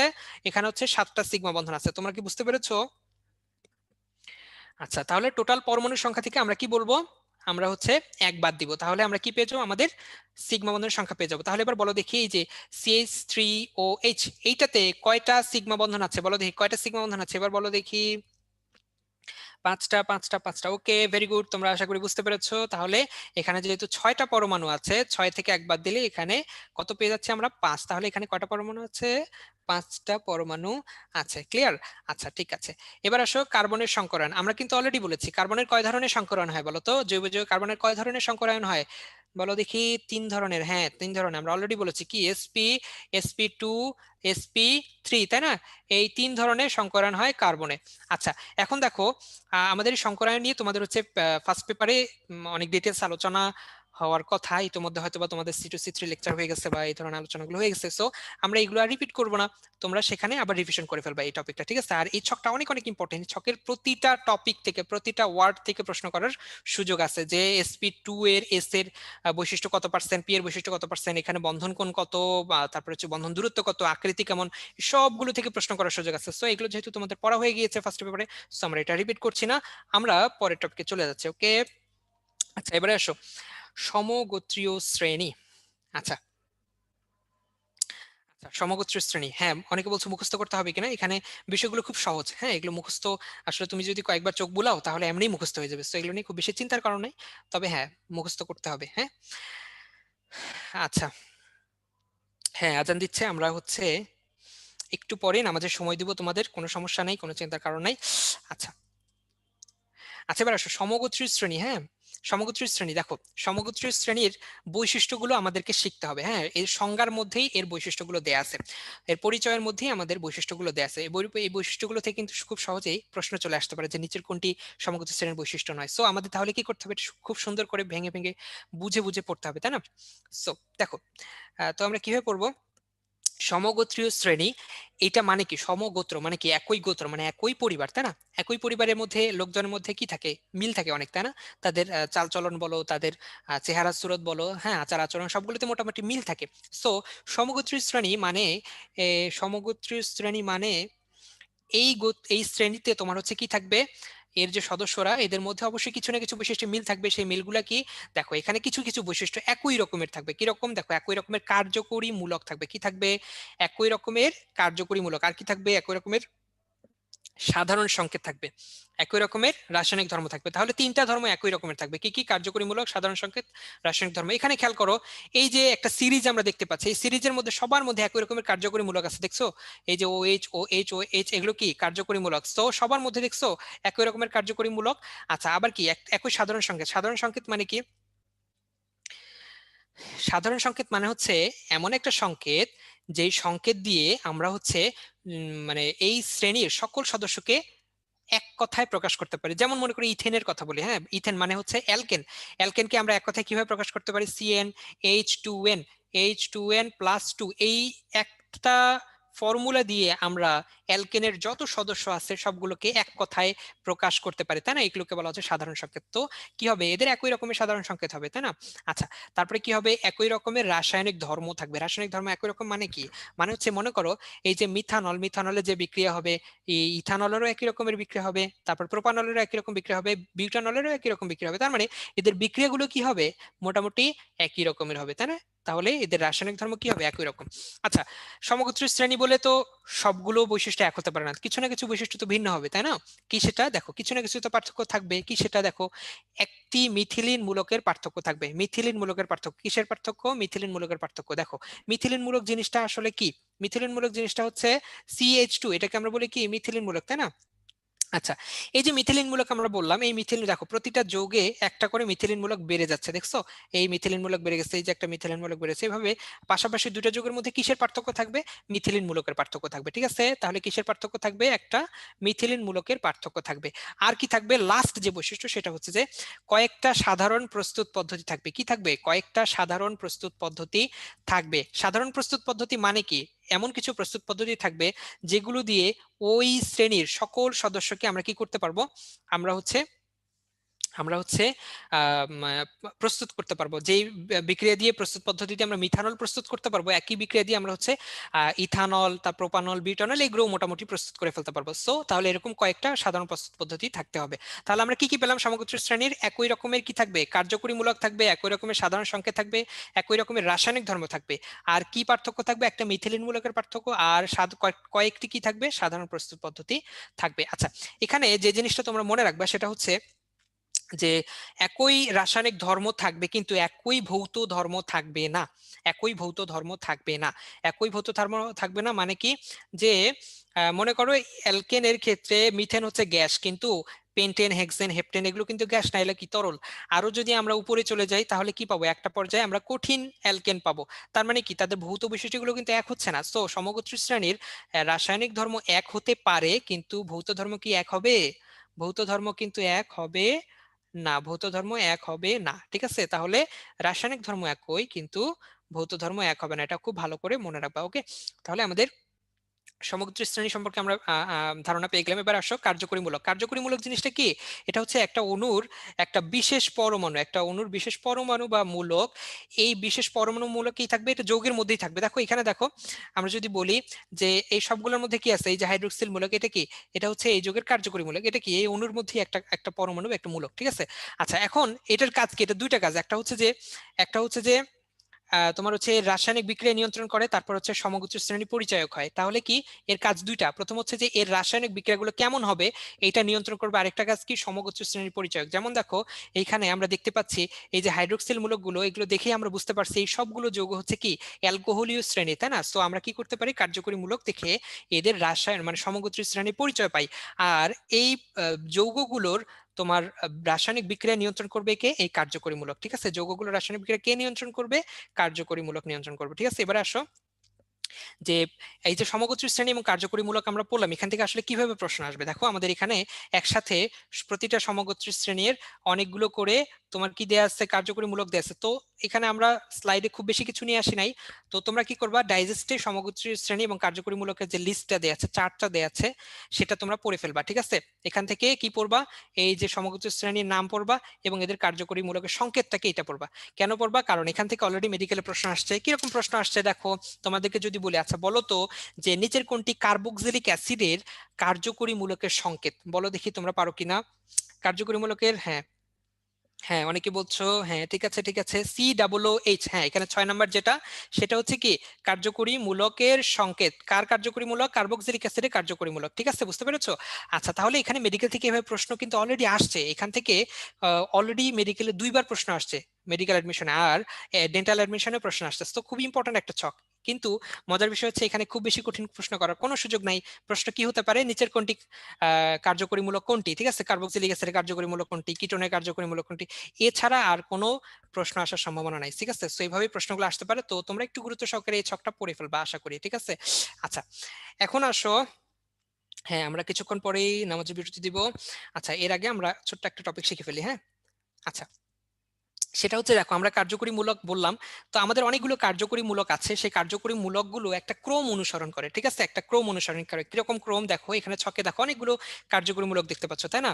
দেখো উপরে কার্বক্সিলিক অ্যাসিড, তারপর সালফোনিক, এগুলো কিন্তু ক্রমানুসারে সাজানো আছে। এই ছকের তাৎপর্য কি? এই ছকের তাৎপর্য হচ্ছে যার অবস্থান যত উপরে তার সক্রিয়তা তত বেশি। তাহলে এখানে উপরে কে আছে? কার্বক্সিলিক অ্যাসিড, তাহলে এখানে সবচেয়ে সক্রিয় কে? Carboxylic acid. আর এখানে সবচেয়ে নিচে কে আছে? নিচে হচ্ছে অ্যালকেন, তাহলে সবচেয়ে নিষ্ক্রিয় কে? নিষ্ক্রিয় হচ্ছে অ্যালকেন। ঠিক আছে, তাহলে সক্রিয়তা কার বেশি? কার্বক্সিলিক অ্যাসিডের। আর নিষ্ক্রিয়তা কার বেশি? অ্যালকেনের। আর এখান থেকে কিভাবে প্রশ্ন আসতে পারে? এখান থেকে প্রশ্নটা আসতে পারে এইভাবে, তোমরা একটু বলো দেখি যে নিচের কোনটি অধিক সক্রিয় কার্যকরী মূলক। আমি তোমাদেরকে অপশন দিচ্ছি, অ্যালডিহাইড, বলো অ্যালডিহাইড, কিটোন, অ্যালকোহল, থাইল, কোনটা অধিক সক্রিয় কার্যকরী মূলক বলো তো? অ্যালডিহাইড, কিটোন, অ্যালকোহল, থাইল, এগুলোর মধ্যে কোনটা অধিক সক্রিয় কার্যকরী মূলক? হ্যাঁ, 6 নম্বরটা অ্যালডিহাইড। কেন? কারণ হচ্ছে এর অবস্থান অন্যদের উপরে। সো এরকম প্রশ্ন কিন্তু মেডিকেলে আসতে পারে। হ্যাঁ, সো আমাদের যদি এরকম প্রশ্নে অ্যান্সার করতে হয় তাহলে কি করতে হবে? এই ছকটা পুরোটা মুখস্থ করতে হবে, তাই না? তোমরা কি পারবা এটা মুখস্থ করতে? বলো দেখি পারবা কিনা, বলো বলো। পারবা? হ্যাঁ, অনেকে পারবে, অনেকে পারবে, কিন্তু অনেকের কষ্ট হয়ে যাবে, তাই না? আচ্ছা চলো দেখি আমরা একটা নেমোনিক্স দিয়ে এটা মনে রাখা যায় কিনা। হ্যাঁ, তো আমাদের যেটা করতে হবে, নামগুলো তো মনে রাখতেই হবে, ক্রমানুসারে মনে রাখতে হবে, ঠিক আছে? তো আমরা একটা সূত্র দিয়ে এই সবগুলো নাম ক্রমানুসারে মনে রাখার চেষ্টা করবো, ঠিক আছে? আমরা একটা সূত্র দিয়েছি, তোমরা এটা অবশ্যই মুখস্থ করে ফেলবা। সেটা কি? কাশা হলো আশা, আলো কত আলো, তাই আমার 231 ভালো। উল্টাপাল্টা কিছু, তাই না? কোনো মিনিং নাই, কিন্তু অনেক ছন্দ মিল আছে। আচ্ছা, তাহলে কাঁসা হলো আশা, আলো কত আলো, তাই আমার 231 ভালো। আচ্ছা, এটা দিয়ে আমরা কি করবো? আমরা হচ্ছে কার্যকরীমূলকের অগ্রগণ্য ক্রমটা মনে রাখবো, ঠিক আছে? দেখো সিরিয়ালি সবগুলো সাজানো আছে, carboxylic acid, sulphonic acid, acid halide, acid amide, তারপর সায়ানাইড, সায়ানাইড তোমার মনে রাখবে নাইট্রাইল, সায়ানাইডের আরেকটা নাম হচ্ছে নাইট্রাইল, অ্যালডিহাইড, কিটোন, থায়োলামিন, এগুলো সবগুলো পড়ে ফেলবা। হ্যাঁ, সবগুলো ইন্ডিকেশন দেওয়া আছে, তোমরা একটু পড়ে ফেলবা কষ্ট করে, আমরা এখানে রিপিট করছি না। আচ্ছা, এখানে যেটা পড়বে আরেকটা, সেটা হচ্ছে যে 2 3 1। হ্যাঁ, 2 3 1 দিয়ে কি বোঝানো হয়েছে? তাই আমার 231 ভালো। 2 3 1 মানে কি? আমরা এখানে বন্ধন সংখ্যা নিয়ে আসছি কিরকম। অ্যালকিনের বন্ধন সংখ্যা কয়টা বলো তো? দুইটা বন্ধন। অ্যালকাইনের কয়টা? 1 2 3, তিনটা বন্ধন। অ্যালকেনের কয়টা? একটা। সো 2 3 1, তাহলে আমরা কি বলতে পারি? এই 2 মানে হচ্ছে অ্যালকিন, 3 মানে হচ্ছে অ্যালকাইন, এবং 1 মানে হচ্ছে অ্যালকেন, ঠিক আছে? এভাবে আমরা মনে রাখবো। কি এভাবে আমরা কার্যকরী মূলকের অগ্রগণ্য ক্রমটা মনে রাখবো। তোমরা আবার একটু রিভিশন করে নাও তো, নিজের মতো করে রিভিশন করে নাও। আমরা এখনই নামাজের বিরতি দিব, আর নামাজ থেকে এসে আমরা হচ্ছে একটা পোল চালু করব, ঠিক আছে? আমাদের নামাজের বিরতি এখন শুরু হবে, আর তোমরা এই ফাঁকে এই সূত্রটা একটু রিভিশন করে নাও। কাঁসা হলো আশা, আলো কত আলো, তাই আমার 231 ভালো। আমাদের টার্গেট কি? আমাদের টার্গেট হচ্ছে আজকে ক্লাসে আমাদের পড়াগুলো কমপ্লিট করে ফেলা, ঠিক আছে? সো সো ঠিক আছে, আমরা একটু বিরতি দিচ্ছি তোমাদের 10 মিনিটের। তোমরা তোমরা নামাজ শেষে এসে, নামাজের বিরতি শেষে এসে আহ পোলের আনসার করবে, ঠিক আছে? তো দেখা যাক নামাজ পড়তে পড়তে তোমরা হচ্ছে পোলের পড়াশোনাগুলো ভুলে যাও কিনা। ঠিক আছে, আমরা এখানে স্টপ করে দিচ্ছি আপাতত।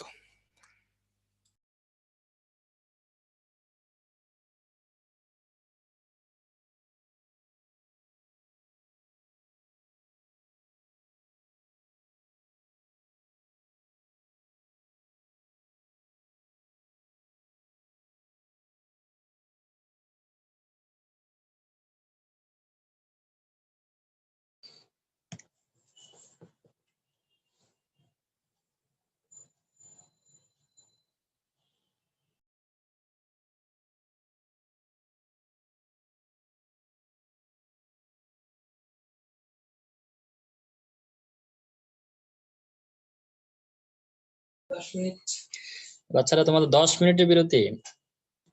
অনেকে জানতে চাইছে কয় মিনিট। 10 মিনিটের বিরতি।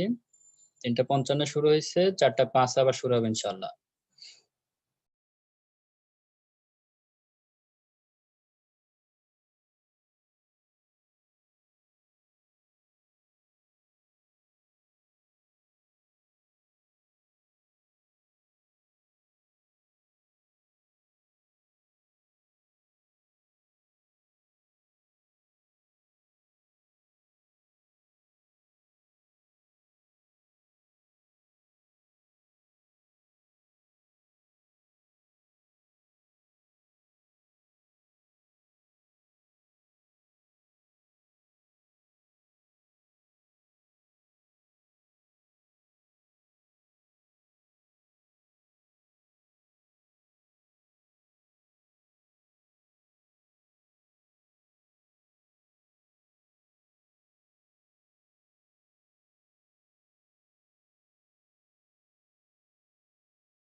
আমরা কথা বলতেছি না, তাই কথা শোনা যাচ্ছে না।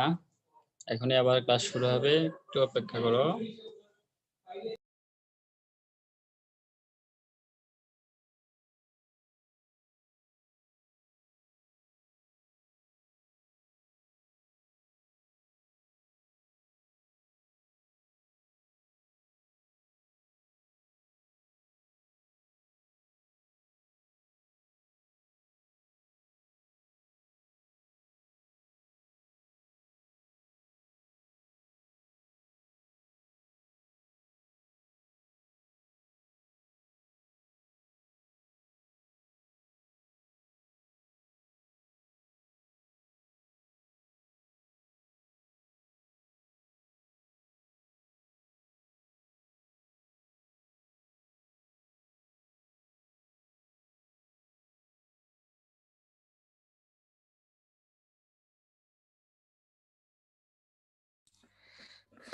আচ্ছা, আমরা আবার শুরু করছি। তো আমরা এই পর্যন্ত পড়ে ফেলছি, তাই না?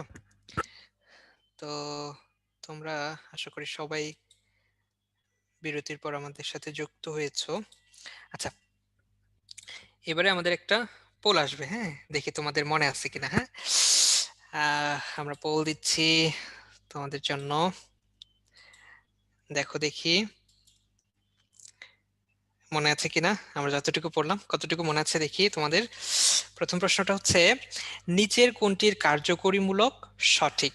হ্যাঁ, দেখো এখানে কি দেয়া আছে, কিটোন, স্টার, জৈব অ্যাসিড, নাইট্রাইল। আশা করি তোমরা এটা পারবা। আর এরপরেরটা কি, বাকিবল সম্পর্কে সঠিক নয় কোনটি? আমরা বাকিবল সম্পর্কে অনেক সময় নিয়ে পড়ার চেষ্টা করেছি, তো আশা করি তোমরা ওটা অ্যান্সার করতে পারবা। ঠিক অ্যান্সার দেখা যাক কি হয়।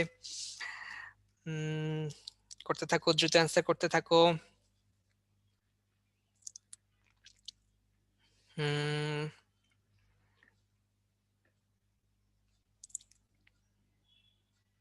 আচ্ছা, ঠিক আছে, আমাদের সময় শেষ হয়ে যাচ্ছে, আমরা একটু পরে শেষ করব। তোমরা দ্রুত করতে থাকো, করতে থাকো। আচ্ছা, ঠিক আছে, আমরা ক্লোজ করে দিচ্ছি, এখন অনেকক্ষণ হয়ে গেছে। ঠিক আছে, এবার দেখি তোমাদের রেজাল্টটা কেমন, তোমরা কেমন করলা। এই যে দেখো, তোমরা কি অ্যান্সার দিয়েছো। এক নাম্বার হচ্ছে কি, নিচের কোনটি কার্যকরীমূলক সঠিক, তাই না? কিটোন, সিও, এটা সঠিক অ্যান্সার। বাকিগুলো কি মিলছে না। এস্টার, জৈব অ্যাসিড, নাইট্রাইল, এগুলো ভুল অ্যান্সার। ওকে, আচ্ছা, বাকিবল সম্পর্কে সঠিক নয় কোনটি? 60, হ্যাঁ আমরা জানি বাকিবলের বৈশিষ্ট্য হচ্ছে 60টা কার্বন থাকবে, এটা সঠিক। তারপরে হচ্ছে যে গম্বুজাকৃতি, এটাও সঠিক। আণবিক ভর 720, এটাও সঠিক। কিন্তু সঠিক নয় কোনটা? কার্বন পরমাণু sp3 সংকরণ। আমরা জানি বাকি বলে কার্বন পরমাণুর কি সংকরণ থাকে, sp2 সংকরণ থাকে, তাই না? আচ্ছা, সো তাহলে এখানে ভুল অ্যান্সার হচ্ছে 3 নাম্বারটা, 2 নাম্বারটা। ওকে, ঠিক আছে, তোমাদেরকে অসংখ্য ধন্যবাদ। যারা সঠিক অ্যান্সার দিয়েছো তাদেরকে অভিনন্দন, যারা ভুল অ্যান্সার দিয়েছো তাদেরকেও অসংখ্য অভিনন্দন। ঠিক আছে, আচ্ছা, তো এটা হচ্ছে আমাদের পোলের অ্যান্সার। এবারে চলে আসি আমরা জৈব যৌগের নামকরণ, তাই না? আচ্ছা, জৈব যৌগের নামকরণ কি? দেখো, আমাদের সবারই তো নাম আছে, তাই না?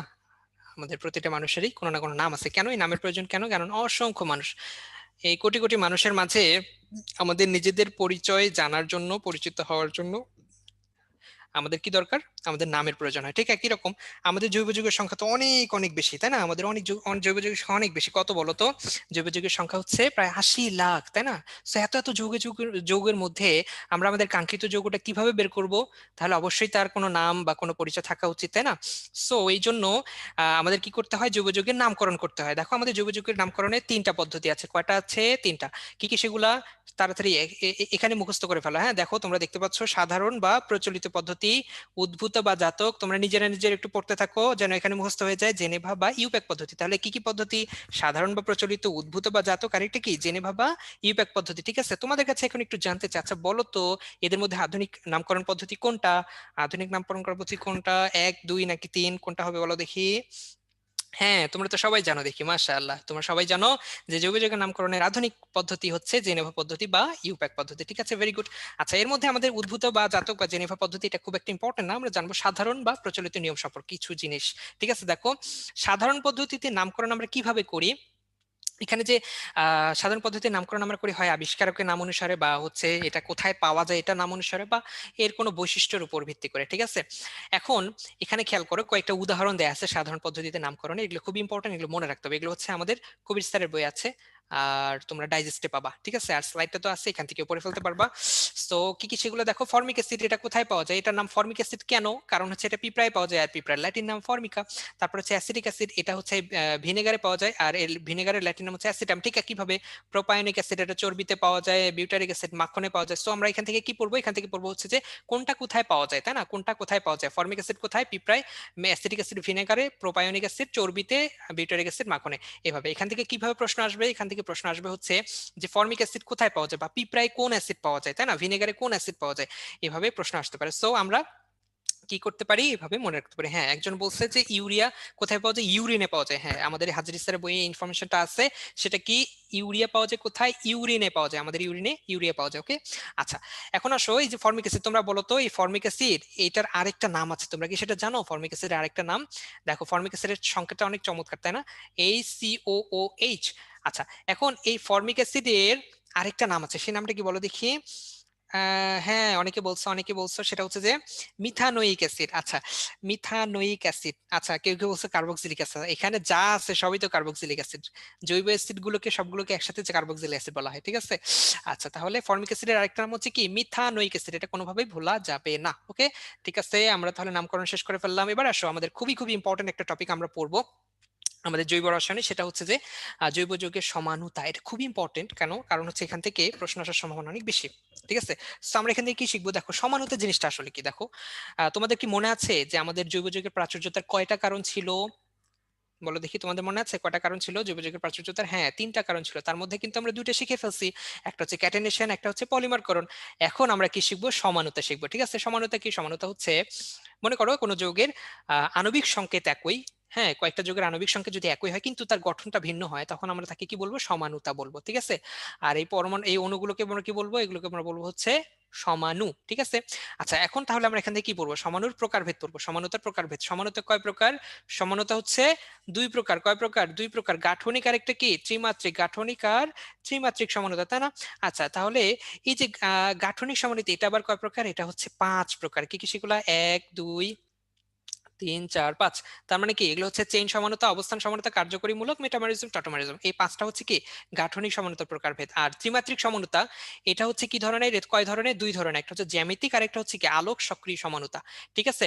সো এখানে আমাদের মনে রাখতে হবে খুব ভালো করে যে গাঠনিক সমানুতা পাঁচ প্রকার। অনেকে এখানে একটু গোলমাল করে ফেলে, যদি বলা হয় যে সমানুতা কয় প্রকার, অনেকে অ্যান্সার করে পাঁচ প্রকার, কিন্তু সমানুতা আসলে দুই প্রকার, গাঠনিক সমানুতা হচ্ছে পাঁচ প্রকার, ঠিক আছে। আচ্ছা, এখন এই যে গাঠনিক সমানুতা আমরা গুলো বললাম, তোমরা কি এই গাঠনিক সমানুতার পাঁচটি প্রকার এক নিঃশ্বাসে বলে ফেলতে পারো? কে কে পারো বলো দেখি। হ্যাঁ, অনেকেই পারে, অনেকেই পারে, অনেকেই পারে না। আচ্ছা, ঠিক আছে, আমরা তাহলে একটা সহজ একটা ছন্দ শিখবো, এটার মাধ্যমে আমরা কি করব, আমরা হচ্ছে এটা এক নিঃশ্বাসে বলে ফেলার চেষ্টা করবো। সেটা কি, COCMT, COCMT, ঠিক আছে, এটা দিয়ে মনে রাখতে পারো। বা অনেকে এভাবে মনে রাখে কম টাকা, ঠিক আছে, COMTK, ঠিক আছে, এভাবে মনে রাখতে পারো যেভাবে খুশি। তাহলে আমি কি করব, আমরা এক নিঃশ্বাসে ধুমধাম বলে ফেলতে পারবো গাঠনিক সমানুতার পাঁচটি প্রকার, ঠিক আছে। তো এখন আসলে আমরা গাঠনিক সমানুতার প্রতিটা প্রকার একটু বোঝার চেষ্টা করব। ওকে, আচ্ছা, সেটা কি, দেখো প্রথমে চেন সমানুতা। চেন সমানুতা মানে কি, এখানে দেখো আণবিক সংকেত একই, আণবিক সংকেত একই, কিন্তু গঠনটা দেখো, এটা হচ্ছে সরল রৈখিক চেন, কিন্তু এটা হচ্ছে কি শাখান্বিত চেন। সো এখানে চেইনের মধ্যে সমস্যাটা, সেই জন্য এটাকে আমরা বলছি চেইন সমানুতা। এরপরে দেখো অবস্থান সমানুতা। এখানে কি হয়, একই রকমের আণবিক সংকেত দেখতে পাচ্ছ দুইটারই, কিন্তু এর যে কার্যকরী মূলক, কার্যকরী মূলকের অবস্থান হচ্ছে এখানে এক নাম্বার কার্বনে, আর এখানে হচ্ছে যে দুই নাম্বার কার্বনে। তার মানে কি, কার্যকরী মূলকের অবস্থানটা পরিবর্তন হয়েছে। সো আমরা কি বলতে পারি, এগুলোকে অবস্থান সমানুতা বলতে পারি। আবার আসো কার্যকরী মূলক সমানুতা। তার মানে কি, এদের আণবিক সংকেত একই হবে কিন্তু কার্যকরী মূলক দুটো দেখো ভিন্ন রকম, এখানে অ্যালকোহল, এখানে কি ইথার। তার মানে কি, এটা কি কার্যকরী মূলক সমানুতা, একই রকমের আণবিক সংকেত কিন্তু এর কার্যকরী মূলকটা হচ্ছে ভিন্ন। আচ্ছা, এবার আসো মেটামারিজম। মেটামারিজম জিনিসটা আসলে কি, এটা বোঝার আগে আমাদেরকে বুঝতে হবে যে দ্বিযোজিক কার্যকরী মূলক। দ্বিযোজিক কার্যকরী মূলক মানে কি, যে সকল কার্যকরী মূলকের মূলকগুলো দুইটা করে কার্বনের সাথে যুক্ত হতে পারে, যে সকল কার্যকরী মূলক দুইটা কার্বনের সাথে যুক্ত হতে পারে, ঠিক আছে, সেটাকে আমরা বলি হচ্ছে যে দ্বিযোজিক কার্যকরী কার্যকরী মূলক। কি কি আছে দ্বিযোজী কার্যকরী মূলক? এক নম্বর হচ্ছে কিটোন, তারপর হচ্ছে সেকেন্ডারি অ্যামিন, আরেকটা কি আছে? ইথার আছে। এই তিনটাকে আমরা একসাথে কিভাবে মনে রাখতে পারি? কষাই দিয়ে। কিভাবে? কষাই দিয়ে মনে রাখতে পারি। ঠিক আছে, তোমরা একটু ভালো করে মনে রাখো যে কষাই দিয়ে কিটোন, সেকেন্ডারি অ্যামিন আর কি ether, not primary amine, not primary amine, কি এটা? Secondary amine. তাহলে কিটোন, সেকেন্ডারি অ্যামিন আর কি ইথার, তাই না? এগুলো হচ্ছে কি দ্বিযোজী কার্যকরী মূলক। আচ্ছা, এই ধরনের যৌগগুলো কি হয়, এখানে তোমার কার্বনের উভয় পাশে যদি মানে কার্যকরী মূলকের উভয় পাশে যদি কার্বনের সংখ্যার ভিন্নতা থাকে, তাহলে সেই ধরনের সমাণুতাকে আমরা বলি হচ্ছে মেটামারিজম। একটু খেয়াল করো এখানে, এখানে দেখো এই যে সিও, এটা একটা দ্বিযোজী কার্যকরী মূলক, এটা দুইটা কার্বনের সাথে যুক্ত আছে। তো এইটার উভয় দিকে দেখো কার্বনের সংখ্যার ভিন্নতা আছে, এদিকে একটা, এদিকে হচ্ছে তিনটা। ঠিক একই রকম দেখো এই পাশের যৌগটার এখানে কিন্তু তোমার আণবিক সংকেত একই, একই রকমের কার্বন আছে, একই রকমের হাইড্রোজেন আছে, কিন্তু খেয়াল করো এই যে কার্যকরী মূলকের উভয় দিকে কিন্তু কার্বনের সংখ্যা সমান নয়, দুই দিকে দুইটা করে, তাই না? তাহলে এই যে কার্যকরী মূলকের উভয় দিকে কার্বনের সংখ্যার ভিন্নতার কারণে যে সমানুতা হয়, সেটাকে আমরা কি বলি? সেটাকে আমরা বলি মেটামেরিজম। মেটামেরিজম কোথায় দেখা যায়? যেগুলোতে দ্বিযোজী কার্যকরী মূলক আছে সে সকল যৌগে দেখা যায়। কোথায় এগুলো আছে? কিটোন, সেকেন্ডারি অ্যামিন আর ইথার। এটাকে সংক্ষেপে কিভাবে মনে রাখবো? কষাই দিয়ে। ঠিক আছে, কিভাবে মনে রাখবো? কষাই দিয়ে। ঠিক আছে, ক্লিয়ার। আচ্ছা, এবার আসো টটোমারিজম। টটোমারিজম কি? টটোমারিজম এটাকে বলা হয় গতিশীল কার্যকরী মূলক সমানুতা। কেন গতিশীল বলা হয়? কারণ দেখো এখানে দেখো এইটা হচ্ছে তোমার একটা কার্যকরী মূলক কিটোন, এই কিটোন কার্যকরী মূলকটা কি হয়েছে? একটা আরেকটা কার্যকরী মূলকে রূপান্তরিত হয়েছে, দেখো হাইড্রোক্সিল মূলক দ্বারা রূপান্তরিত হয়েছে, পরিবর্তিত হয়েছে। ঠিক আছে, তাহলে এখানে যেহেতু একটা কার্যকরী মূলক আরেকটা কার্যকরী মূলকে কনভার্ট হচ্ছে, সো যেহেতু একটা কার্যকরী মূলক আরেকটা কার্যকরী মূলকে কনভার্ট হচ্ছে, সো আমরা এটাকে কি বলছি? এটাকে আমরা বলছি হচ্ছে গতিশীল কার্যকরী মূলক সমানতা। ঠিক আছে, বুঝতে পেরেছো? আচ্ছা, তাহলে আমরা কি কি শিখলাম? আমরা হচ্ছে যে সমানতার আহ, সামা হ্যাঁ, আমরা হচ্ছে কি করলাম? আমরা হচ্ছে সমানতার গাঠনিক প্রকারগুলো শিখে ফেললাম। ঠিক আছে, পাঁচটা প্রকার। এবারে আমরা কি শিখবো? আমরা এবার শিখবো হচ্ছে জ্যামিতিক সমানতা সম্পর্কে। ঠিক আছে, আমাদের পাঁচটা প্রকার শেখা শেষ। এবারে আমরা জ্যামিতিক সমানতা একটু শিখবো। খেয়াল করো, এই যে দেখো জ্যামিতিক সমানতা চলে আসছে। দেখো জ্যামিতিক সমানতা আসলে কি? যে সকল যৌগে তোমার হচ্ছে মুক্ত আবর্তন সম্ভব হবে না, সেগুলোতে কি হবে? তোমার হচ্ছে জ্যামিতিক সমানতা দেখা যাবে। আচ্ছা, তোমাদের কি মনে আছে আমরা কিন্তু হ্যাঁ, তোমাদের কি মনে আছে আমরা কিন্তু হচ্ছে এক জায়গায় বলছিলাম যে অক্ষ বরাবর ঘুরতে পারে, অক্ষ বরাবর আম, ঘুরতে পারে না। হ্যাঁ, সিগমা এবং পাই এর মধ্যে কে অক্ষ বরাবর ঘুরতে পারে বলো দেখি? কে পারে? সিগমা এবং পাই এর মধ্যে কে অক্ষ বরাবর ঘুরতে পারে? হ্যাঁ, অনেকে বলছো সিগমা, কেউ কেউ আবার পাই বলছো। না, পাই বন্ধন ঘুরতে পারে না, কে পারে? সিগমা, মানে সিঙ্গেল বন্ড, একক বন্ধন কি করতে পারে? তোমার অক্ষ বরাবর ঘুরতে পারে। কিভাবে ঘুরতে পারে একটু খেয়াল করো। এই যে দেখো, এই মনে করো এইখানে দুইটা বল একটা সিঙ্গেল অক্ষ দিয়ে পরস্পরের সাথে যুক্ত আছে, তাই না? তাহলে আমি এই লাল বলটাকে আটকে রেখে যদি এটা ধরে এইদিকে টান দিই, তাহলে এটা ঘুরবে না? হ্যাঁ, এটা কিন্তু ঘুরে যাবে। এবং ঘুরে দেখো এখানে এরা ছিল বিপরীত অবস্থানে, কিন্তু এই সবুজ বল দুটো কি হয়ে গেছে? একই অবস্থানে চলে আসছে। মানে কি? এরা এই সিঙ্গেল বন্ড বরাবর কি করতে পারে? রোটেট করতে পারে, ঘুরতে পারে, মুক্ত আবর্তন হতে পারে। ঠিক আছে, তাহলে আমরা কি বলতে পারি? সিগমা বন্ধন বা একক বন্ধনগুলো কি করে? আবর্তন ঘটায়। কিন্তু এখানে খেয়াল করো, এখানে দেখছো যে দুইটা পরস্পর দুইটা বন্ধনে যুক্ত আছে, এরা এরা পরস্পরের সাথে দুইটা বন্ধনে। এখন আমি যদি এদেরকে ঘোরাতে চাই, ঘোরাতে পারবো? পারবো না। ঠিক আছে, এখানে কি হবে? বাধা পাবে। সো এই জন্য আমরা বলছি যে মুক্ত পাই বন্ধনে কি হবে না? মুক্ত আবর্তন হবে না। হ্যাঁ, অক্ষ বরাবর আবর্তন হবে না। এখন জ্যামিতিক সমানতার শর্তে কি বলা হচ্ছে? যে যে সকল যৌগে তোমার মুক্ত আবর্তন হবে না, সে সকল যৌগ কি হবে? সে সকল যৌগে তোমার জ্যামিতিক সমানতা দেখা দেবে। তাহলে এখানে একটু খেয়াল করো, তাহলে এখানে যেহেতু মুক্ত আবর্তন হচ্ছে না, তাহলে এখানে কি হবে? তোমার জ্যামিতিক সমানতা দেখা দেবে। এখন জ্যামিতিক সমানতা কোথায় কোথায় দেখা যায়? আসলে প্রতিস্থাপিত অ্যালকিনে দেখা যায়, আর হচ্ছে চাক্রিক জৈব যৌগ। এগুলো তোমরা একটু ভালো করে মনে রাখবা। কোথায় দেখা যায়? প্রতিস্থাপিত অ্যালকিন। অ্যালকিন অলওয়েজ মনে রাখবে, অ্যালকিন নট অ্যালকেন, নট অ্যালকাইন। কি মনে রাখবা? অপ্রতিস্থাপিত অ্যালকিন। আরেকটা কি? চাক্রিক জৈব যৌগ। আরেকটা কি? চাক্রিক জৈব যৌগ। ঠিক আছে, প্রতিস্থাপিত অ্যালকিন এবং চাক্রিক জৈব যৌগ, এগুলোতে কি দেখা যায়? জ্যামিতিক সমানতা দেখা যায়। একটু খেয়াল করো এখানে যে সকল, হ্যাঁ, জ্যামিতিক সমাণুতে তোমার হচ্ছে যে এই যে প্রতিস্থাপনকারী মূলকগুলো বা পরমাণুগুলো একই দিকে অবস্থান করে, সেগুলোকে আমরা বলি হচ্ছে সিস সমাণু। এগুলোকে আমরা কি বলি? সিস সমাণু, দেখছো? আর যেগুলো হচ্ছে বিপরীত দিকে অবস্থান করে সেটাকে কি বলি? সেটাকে বলে হচ্ছে যে ট্রান্স সমাণু। তাহলে যেটা একই দিকে থাকে সেটাকে বলে হচ্ছে সিস সমাণু, আর যেটা হচ্ছে বিপরীত দিকে থাকে সেটাকে আমরা কি বলি? ট্রান্স সমাণু। ঠিক আছে, এবার বুঝতে পেরেছো? তাহলে এই পুরো স্লাইড থেকে আমরা কি পড়বো? পড়বো হচ্ছে বন্ধনের মুক্ত আবর্তন হবে, জ্যামিতিক সমাণুতার শর্ত হচ্ছে বন্ধনের মুক্ত আবর্তন। সেটা কোথায় হবে? প্রতিস্থাপিত অ্যালকিনে হবে, আর একটা চাক্রিক জৈব যৌগে হবে। আর সমানতা কয় প্রকার? জ্যামিতিক সমানতা দুই প্রকার, একটা হচ্ছে সিস আর একটা হচ্ছে ট্রান্স। ক্লিয়ার?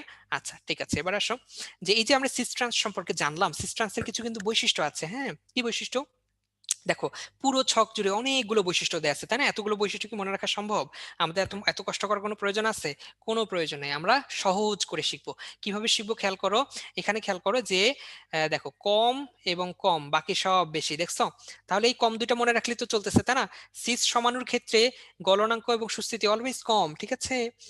সিস সমানুর ক্ষেত্রে গলনাঙ্ক এবং সুস্থিতি অলওয়েজ কম, আর বাকি যে বৈশিষ্ট্যগুলো আছে সেগুলো কি অলওয়েজ বেশি, ঠিক আছে? তাহলে এই দুটো মনে রাখলেই তো চলতেছে যে সিট সমানুর ক্ষেত্রে গলনাঙ্ক অলওয়েজ কম, বাকিগুলো বেশি। তাহলে এই দুটো মনে রাখলে আমরা পুরো ছকটা মনে রাখতে পারবো, ঠিক আছে? এখন ঠিক একই কথা আমি যদি ট্রান্সের ক্ষেত্রে বলি, তাহলে কিভাবে বলতে হবে যে ট্রান্সের ক্ষেত্রে মানে সিসের ক্ষেত্রে যেটা কম ট্রান্সের ক্ষেত্রে কিন্তু সেটাই বেশি, দেখছো? সিসের ক্ষেত্রে যেটা কম সেটা হচ্ছে ট্রান্সের ক্ষেত্রে বেশি। তাহলে সিসের ক্ষেত্রে যদি গলনাঙ্ক সুস্থিতি কম হয়, তাহলে ট্রান্সের ক্ষেত্রে বেশি হবে কোনটা? গলনাঙ্ক এবং সুস্থিতি, ঠিক আছে? বুঝতে পেরেছো? আচ্ছা, আশা করি তোমরা এটা বুঝতে পেরেছো। আচ্ছা, ঠিক আছে, যদি বুঝতে পারো তাহলে তোমাদের জন্য এখন একটা প্রশ্ন আসছে। দেখি তোমরা কতটুকু বুঝলা, কতটুকু মনে রাখলা। এবার দেখো, একটু পোলের অ্যান্সার দাও ধুমধাম। আমরা একটা পোল ওপেন করছি, চলে আসছে তোমাদের কাছে প্রশ্ন। এবার দেখি তোমাদের কেমন মনে আছে, আমরা কতটুকু পড়লাম। বলো দেখি, ট্রান্স সমানুর ক্ষেত্রে সিসের তুলনায় বেশি কোনটি? আমরা এখনই শিখলাম, মাত্রই শিখলাম, তাই না? আচ্ছা, তারপরে নিচের প্রশ্নটা কি? হ্যাঁ, নিচের কোনটিতে মেটামারিজম ঘটে? কোথায় ঘটে বলো তো? Primary amine, carboxylic acid, ether, aldehyde, কোনটাতে ঘটে? তোমরা অ্যান্সার করতে থাকো, দ্রুত অ্যান্সার করতে থাকো। হ্যাঁ, তোমরা খুব সুন্দর অ্যান্সার করে যাচ্ছ, ঠিক আছে, ভেরি গুড। আশা করি মোটামুটি সবাই বুঝতে পারছো।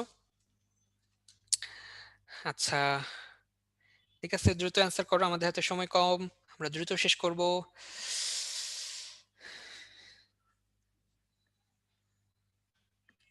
আচ্ছা, ঠিক আছে, আমরা তাহলে আমাদের পোল এন্ড করে দিচ্ছি। তোমরা সুন্দর অ্যান্সার করেছো, দেখি তোমাদের অ্যান্সার কিরকম। তোমাদের রেজাল্ট একটু দেখাই।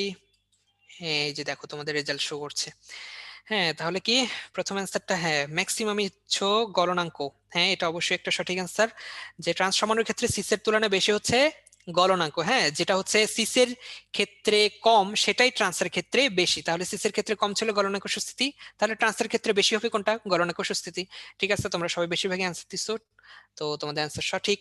এরপরে আছে হচ্ছে নিচের কোনটিতে মেটামরিজম ঘটে? তোমরা এখানে অনেকেই কার্বক্সিলিক অ্যাসিড, প্রাইমারি অ্যামিন এগুলো মার্ক করেছো, কিন্তু এখানে আসলে কি হবে? ইথার, ঠিক আছে? কেন ইথার? আমরা আগে বলছি যে মেটামরিজম ঘটে তিনটা জায়গায়, একটা হচ্ছে কিটোন, একটা হচ্ছে সেকেন্ডারি অ্যামিন, আরেকটা হচ্ছে কি ইথার। এটাকে আমরা কিভাবে মনে রাখলাম? আমরা হচ্ছে কষাই দিয়ে মনে রাখলাম, তাই না? কি দিয়ে মনে রেখেছি? কষাই, কিটোন, সেকেন্ডারি অ্যামিন, আরেকটা হচ্ছে ইথার। এটা কিন্তু secondary amine, not primary amine, আরেকটা। হ্যাঁ, ঠিক আছে, সো আমরা এটা দিয়ে কি করব? মনে রাখবো, ওকে? আচ্ছা, ঠিক আছে, ধন্যবাদ তোমাদেরকে। সো আমরা একটু, হ্যাঁ, ঠিক আছে, তাহলে আমাদের পোল শেষ। এবার আসো, আমাদের পোলের অ্যান্সার এখানে দেয়া আছে, তো তোমরা এটা একটু মিলাই নিবে বাসায়, ঠিক আছে? এবার আসো, তাহলে দেখো আমরা কিন্তু আমাদের সমানতা মোটামুটি শেষ করে ফেলছি। লাস্ট একটা পয়েন্ট, একটা টপিক বাকি আছে, সেটা কি? আলোক সক্রিয় সমানতা। কি বাকি আছে? আলোক সক্রিয় সমানতা। দেখো আমরা গাঠনিক সমানতা পড়লাম, গাঠনিক সমানতার 5টা প্রকার পড়ে ফেলছি, হ্যাঁ। তারপরে জ্যামিতিক সমানতা পড়ে ফেলছি। এখন আমাদের বাকি আছে আলোক সক্রিয় সমানতা। এখন আলোক সক্রিয় সমানতা টপিকটা আসলেই একটা প্রশ্ন মাথায় আসে, আচ্ছা আলোর সাথে এর কি সম্পর্ক যে এটাকে আলোক সক্রিয় সমানতা বলা হচ্ছে, তাই না? একটা প্রশ্ন চলে আসে না? হ্যাঁ, এটা বুঝতে গেলে আমাদেরকে আগে জানতে হবে যে এক সমতলীয় আলো কি, এক সমতলীয় আলোর তল, এটাকে কি বোঝানো হচ্ছে, এটা বলে কি বোঝানো হচ্ছে, তাই না? এক সমতলীয় আলো কি? মনে করো যে কোন একটা আলো, এখানে দেখো এই ছবিটাতে খেয়াল করো, যে এই যে আলোগুলো কি হচ্ছে, চারিদিক থেকে তরঙ্গ আকারে, চারিদিক থেকে ভিন্ন দিক থেকে অনেকগুলো আলো চলে আসছে, তাই না? অনেকগুলো আলো চলে আসছে। এখন এগুলো যখন আমরা ফিল্টারের মধ্যে চালনা করলাম, দেখো মাত্র একটা তলে সীমাবদ্ধ হয়ে গেছে, দেখছো? আলোটা কয়টা তলে সীমাবদ্ধ হয়েছে? মাত্র একটা তলে আলো সীমাবদ্ধ হয়ে গেছে। সো এরকম ভাবে যদি কোনো আলো মাত্র একটা তলে সীমাবদ্ধ হয়ে যায়, সেটাকে আমরা কি বলি? এক সমতলীয় আলো। তোমাদের বোঝার জন্য আরেকটু বলি, যে মনে করে আমরা একটা টর্চ লাইট জ্বালালাম, কি হবে? আমাদের আলোটা চারিদিকে ছড়িয়ে যায়, তাই না? কিন্তু তোমরা যখন, বা আমরা যখন একটা লেজার লাইট জ্বালাই বা একটা টার্গেট লাইট জ্বালাই, সেটা কি চারিদিকে ছড়ায়? সেটা কিন্তু চারিদিকে ছড়ায় না, সেটা সোজা বরাবর সামনের দিকে অগ্রসর হয়, ঠিক আছে? কেন হয়? কারণ এটা হচ্ছে একটা তলে সীমাবদ্ধ হয়ে গেছে। কিন্তু টর্চের আলোকে একটা তলে সীমাবদ্ধ, একটা তলে সীমাবদ্ধ না, এটা চারিদিকে ছড়িয়ে যায়, হ্যাঁ। সো তাহলে এক সমতলে আলো, নিশ্চয়ই বুঝতে পেরেছো। এখন আলোক সক্রিয় যৌগ তাহলে কাকে বলা হচ্ছে? আলোক সক্রিয় সমানতার সাথে এক সমতলীয় আলোর সম্পর্ক কি? সম্পর্কটা হচ্ছে, আমরা মনে করো কোনো একটা এক সমতলীয় আলো যদি কোনো আলোক সক্রিয় যৌগের মধ্য দিয়ে চালনা করি, যখন এই যৌগ থেকে এক সমতলীয় আলোটা বের হয়ে আসবে, তখন এই আলোর তলটা হয় ডান দিকে নয় বাম দিকে একটা নির্দিষ্ট কোণে ঘুরে যাবে। ঠিক আছে, হয় তলটা ডান দিকে নয়তো হচ্ছে বাম দিকে একটা নির্দিষ্ট তলে ঘুরে যাবে। এটাকে আমরা বলছি হচ্ছে আলোক সক্রিয়তা। ঠিক আছে, আশা করি তোমরা বুঝতে পেরেছো যে আলোক সক্রিয় যৌগগুলো কি করে, এক সমতলীয় আলোর তলকে ডানে বা বামে ঘুরিয়ে দেয়। ঠিক আছে, ডানে বা বামে ঘুরিয়ে দেয়। এখন কথা হচ্ছে যে আহ সকল যৌগের তো আর আলোক সক্রিয় বৈশিষ্ট্য থাকবে না, তাই না? সকল যৌগ তার এক সমতলীয় আলোর তলকে ঘুরিয়ে দিতে পারবে না। নিশ্চয়ই নিশ্চয়ই তোমার এর মধ্যে কোনো বৈশিষ্ট্য থাকবে। হ্যাঁ, নিশ্চয়ই মধ্যে কোনো, এর মধ্যে কোনো স্পেশাল বৈশিষ্ট্য আছে। সেই স্পেশাল বৈশিষ্ট্য কি একটু খেয়াল করো। এখানে তিনটা বৈশিষ্ট্য আছে। আলোক সক্রিয় সমাণুর কয়টা বৈশিষ্ট্য? তিনটা বৈশিষ্ট্য। এই তিনটা বৈশিষ্ট্যের কারণেই এরা হচ্ছে কি করে, আলোক সক্রিয় মানে এক সমতলীয় আলোর তলকে ঘুরিয়ে দিতে পারে। কি কি সেগুলা একটু খেয়াল করো। Chiral carbon. কাইরাল কার্বন মানে কি? যে কার্বনের সাথে চারটা ভিন্ন ধরনের জিনিস যুক্ত থাকে। এখানে দেখো একটা কার্বনের সাথে চারটা ভিন্ন ধরনের জিনিস যুক্ত, তাই না? তো আমরা এটাকে কি বলতে পারি? কাইরাল কার্বন বা কাইরাল কেন্দ্র। আর একটা কি বলতে পারি? অপ্রতিসম কার্বন বলতে পারি, তাই না? আচ্ছা, তাহলে এই শর্ত, এটা হচ্ছে প্রথম শর্ত। কি থাকতে হবে এখানে? কাইরাল কার্বন থাকতে হবে বা কাইরাল কেন্দ্র থাকতে হবে। আচ্ছা, এরপরে কি? এরপরে হচ্ছে যে পরস্পরের দর্পণ প্রতিবিম্ব হবে। দর্পণ প্রতিবিম্ব মানে কি? এই যে মনে করো দুইটা আলোক সক্রিয় যৌগ, এগুলোকে আমরা যখন পাশাপাশি রাখলে মনে হচ্ছে কি যে এর মাঝখানে যেন একটা আয়না রাখা আছে, তাই না? যখন আমরা আয়নার সামনে দাঁড়াই তখন আমাদের কি হয়? সাইডটা চেঞ্জ হয়ে যায়, তাই না? ডানটা বাম হয়ে যায়, বামটা ডান হয়ে যায়, তাই না? আচ্ছা, ঠিক একই রকম এখানে যখন আমরা যৌগগুলো পাশাপাশি রাখলাম, মনে হচ্ছে যেন এটা ডানটা এর বাম হয়ে গেছে, এর বামটা এখানে ডান হয়ে গেছে, মানে মাঝখানে যেন একটা আয়না রাখা আছে, তাই না? তো এরকম যদি যৌগগুলো পরস্পরের দর্পণ প্রতিবিম্ব হয়, তখন আমরা তাদেরকে বলবো আলোক সক্রিয় যৌগ। আচ্ছা, তাহলে দুইটা শিখে ফেললাম। এবার আসো, আহ এই যে যৌগগুলো পরস্পরে কি হবে? অসমাপতিত হবে। সমাপতিত হবে না, অসমাপতিত হবে। ওকে, কিরকম দেখো, সবই একই রকম। আমাদের যে দুইটা হাত দেখছো, দুইটা হাতের শেপ একই রকম, আর আকৃতি একই রকম, আঙ্গুলের সাইজ একই রকম, তাই না? কিন্তু তবুও আমরা কি হাত দুটিকে সমাপতিত করতে পারি? এই বৃদ্ধাঙ্গুলের জায়গাকে বৃদ্ধাঙ্গুলে আপতিত হয়, হ্যাঁ, কনিষ্ঠাঙ্গুলের সাথে কি কনিষ্ঠাঙ্গুলে আপতিত হয়? হয় না। তাহলে কি হয়? তোমার এরা অসমাপতিত হয়, এরা কিন্তু সমানভাবে আপতিত হয় না। সো এরা যেহেতু সমানভাবে আপতিত হয় না, তাহলে আমরা কি বলছি? এটা অসমাপতিত, মানে এরা হচ্ছে আলোক সক্রিয় যৌগ। ঠিক আছে, সো আলোক সক্রিয় সমাণুর আমরা কয়টা বৈশিষ্ট্য শিখলাম? আমরা তিনটা বৈশিষ্ট্য শিখলাম। কি কি সেগুলা? দেখো তোমরা একটু নিজেরা রিপিট করতে থাকো যেন মুখস্থ হয়ে যায়। সেটা কি? কাইরাল কার্বন থাকবে বা কাইরাল কেন্দ্র থাকবে, পরস্পরের দর্পণ প্রতিবিম্ব হবে, আর কি হবে? পরস্পরের উপর অসমাপতিত হবে। কি হবে? অসমাপতিত হবে। ঠিক আছে, এই তিনটা হচ্ছে যে আলোক সক্রিয় সামান্য বৈশিষ্ট্য। সেখান থেকে প্রশ্ন খুব সহজে আসতে পারে। তিনটা অপশন তো অলরেডি আছেই, সেটাকে নিচের কোনটি আলোক সক্রিয় সামান্য বৈশিষ্ট্য নয়, এভাবে খুব সহজেই প্রশ্ন আসতে পারে। ওকে, আচ্ছা। আচ্ছা, এবারে আসো আলোক সক্রিয় সমাণু তার প্রকার আমরা দেখবো। ঠিক আছে, আমরা অলরেডি বলেছি আলোক সক্রিয় সমাণু কি করে। এক সমতলীয় আলোর তলকে হয় ডান দিকে নয়তো বাম দিকে নির্দিষ্ট কোণে ঘুরিয়ে দেয়। ঠিক আছে, যারা ডান দিকে ঘুরে তাদেরকে বলি ডানাবর্তী বা ডি সমাণু, যারা বাম দিকে ঘুরে তাদেরকে বলি বামাবর্তী বা এল সমাণু, তাই না? ডানাবর্তী বা ডি সমাণু, বামাবর্তী বা এল সমাণু। ঠিক আছে, আচ্ছা, এখন একটু পাশের চিত্রটা খেয়াল করো। এখানে দেখো, এখানে একটা কার্বন আছে, কার্বনের সাথে চারটা ভিন্ন ধরনের জিনিস যুক্ত, তাই না?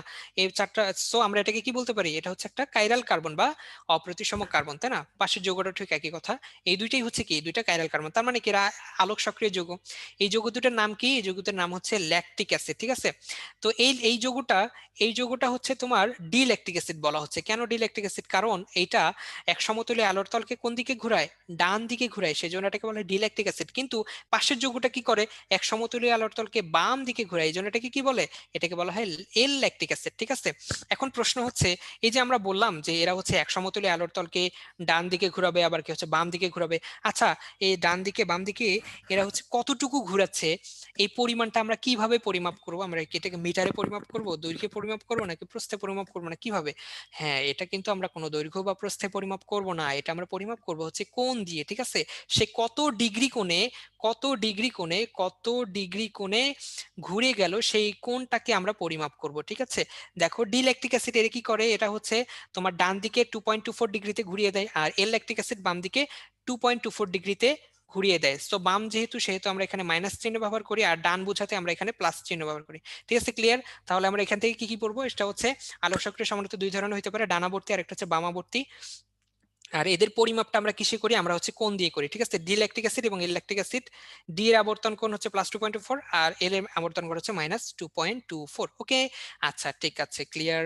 এবারে দেখো আমরা কিন্তু আলোক সক্রিয় সমাণুর বৈশিষ্ট্য শিখেছি, দেখাচ্ছ 3টা বৈশিষ্ট্য শিখেছি, কিন্তু এখন দেখো আলোক সক্রিয় সমাণুর ধর্ম আমরা শিখবো। কি শিখবো? আলোক সক্রিয় সমাণুর ধর্ম শিখবো, ঠিক আছে। আমরা বৈশিষ্ট্য শিখেছি অলরেডি, ধর্ম শিখবো। কিছু ইন্টারেস্টিং ধর্ম আছে, খুবই ইন্টারেস্টিং। দেখো কিরকম, এনানসিওমার। এনানসিওমার জিনিসটা আসলে কি, খুবই সহজ কথা।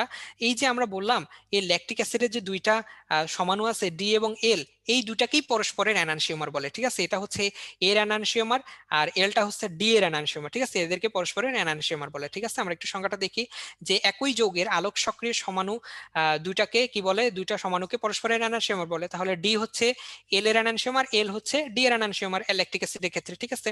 আচ্ছা, এটা হচ্ছে এনানসিওমার, খুবই চমৎকার। আচ্ছা, এখন আসো রেজিমিক মিশ্রণ জিনিসটা আসলে কি। রেজিমিক মিশ্রণ আসলে কিছুই না।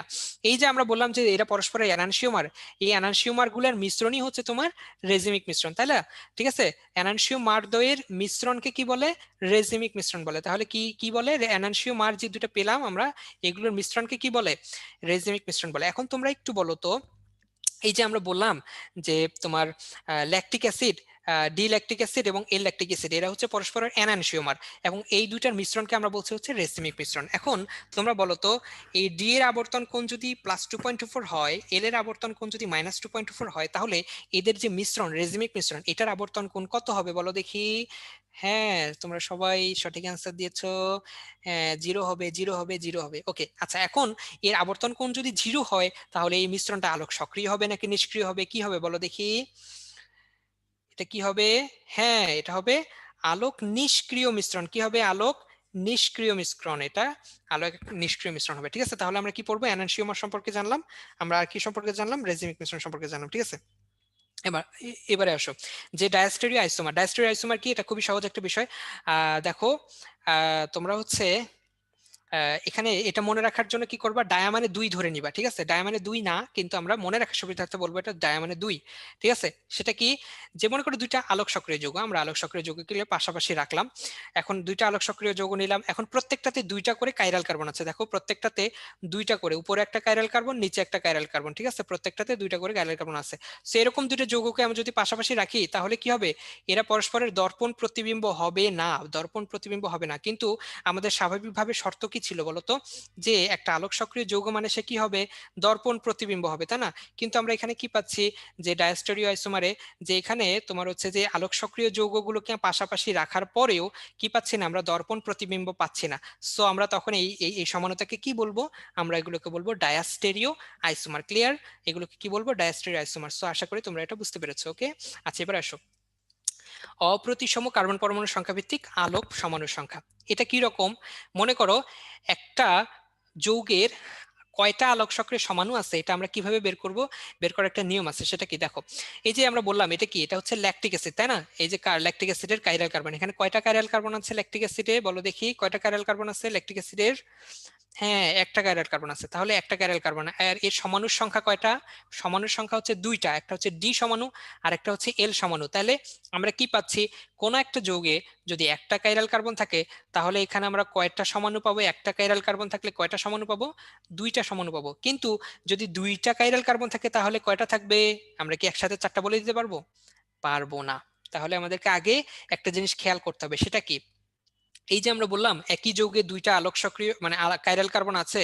এই যে মনে করো এই যৌগটার মাঝখানে একটা প্লেন টানলাম, টেনলে দেখা গেল উপরে একটা কাইরাল কার্বন, নিচে একটা কাইরাল কার্বন। সো এই কার্বন দুইটা যদি একই রকমের হয়, তাহলে এখানে কয়টা সমাণু পাবো? 3টা। আর যদি এই কার্বন দুইটা একই রকম না হয়, যেমন দেখো এই যৌগে দুইটা কাইরাল কার্বন, কিন্তু দুইটা কাইরাল কার্বন কিন্তু একই রকম না, এরা কিন্তু ভিন্ন। সো এই ধরনের কাইরাল কার্বন কার্বন যদি থাকে, তাহলে তাদের কয়টা সমাণু পাবো? আমরা 4টা সমাণু। তাহলে আমরা কি মনে রাখবো? যদি দুইটা কাইরাল কার্বন থাকে একই যৌগে, তাহলে তাহলে 3টা সমান পাবো। কখন পাবো? যখন এই এই কাইরাল কার্বন গুলো একই হবে। আর চারটা চারটা সমান পাবো কখন? যখন হচ্ছে কাইরাল কার্বন গুলো হবে ভিন্ন ভিন্ন। ওকে, আচ্ছা, তাহলে আমরা এটা একটু মনে রাখবো কিভাবে, দেখো একই শব্দটা কয় অক্ষরের, 3 অক্ষরের, একই 3 অক্ষরের অক্ষর, তাই না? তাহলে একই হলে আমরা কি পাবো, 3টা সমানুপাবস্থ অবস্থা, আমরা এইভাবে একটু মনে রাখতে পারি। ঠিক আছে, আশা করি তোমাদের কাছে এটা ক্লিয়ার। আচ্ছা, এখানে একটা বিষয়, সেটা হচ্ছে তোমরা এটা একটু ভালো করে পড়ে ফেলবা, বই থেকে 2.7 আমাদের চ্যাপ্টারে আছে। সো এখানে কি পড়বা, 4টা কার্বন থাকলে কয়টা চেন বিন্যাস, 5টা থাকলে কয়টা চেন বিন্যাস, এটা একটু রিডিং করে নিবা। ঠিক আছে, এখানে বোঝানোর কিছু নেই, এটা একটু মুখস্থ করে ফেলতে হবে। ওকে, আচ্ছা, ঠিক আছে। আচ্ছা, এবারে তোমাদের জন্য একটা পোল, দেখি তোমাদের কতটুকু মনে আছে। ঠিক আছে, তোমরা অ্যান্সার দাও দেখি। তোমাদের পোল চালু হয়ে গেছে, বলো দেখি। আমরা একটু আগে পড়লাম, এখনই পড়লাম। আলোক সক্রিয় যৌগে দুটি একই অপ্রতিসম, দুটি একই, একটা একটু খেয়াল করো, দুইটা কাইরাল কার্বন আছে, অপ্রতিসম কার্বন আছে, এবং দুটো একই। তাহলে একই থাকলে আমরা কি পড়লাম, কয়টা হবে? তোমরা একটু দাগাও তো, দ্রুত একটু মার্ক করো। 2 নম্বর প্রশ্নটা কি, দুইটা এনানসিওমারের সমমোলার মিশ্রণকে কি বলে? আমরা অলরেডি বলে ফেলছি এটা, তাই না? এনানসিওমারের মিশ্রণকে কি বলে? সো তোমরা দ্রুত একটু মার্ক করতে থাকো। ঠিক আছে, তোমরা অনেক সুন্দর অ্যান্সার করছো। আচ্ছা, আমাদের সময়ও শেষ হয়ে যাচ্ছে প্রায়। দ্রুত অ্যান্সার করো, দ্রুত অ্যান্সার করো, দ্রুত। আমরা ক্লোজ করে দিব, একটু পরেই ক্লোজ করে দিব। হ্যাঁ, আমরা এখনই ক্লোজ করে দিচ্ছি। ঠিক আছে, তোমাদের অসংখ্য ধন্যবাদ। দেখো তোমাদের, দেখো আচ্ছা, দেখো আলোক সক্রিয় যৌগে দুইটা একই অপ্রতিসম কার্বন মানে কয়টা থাকবে এখানে?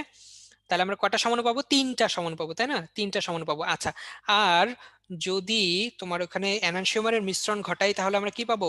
রেজিমিক মিশ্রণ পাবো, তাই না? আচ্ছা, একটু আগে আমরা এটা শিখলাম। সো তোমরা যারা সঠিক অ্যান্সার দিয়েছো তাদেরকে অভিনন্দন। আচ্ছা, ঠিক আছে, আমরা এটা স্টপ করে দিচ্ছি। আচ্ছা, এবারে আসো।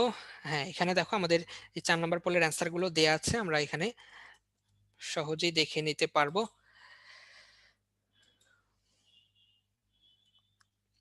আচ্ছা, ঠিক আছে, রেজিমিক মিশ্রণ।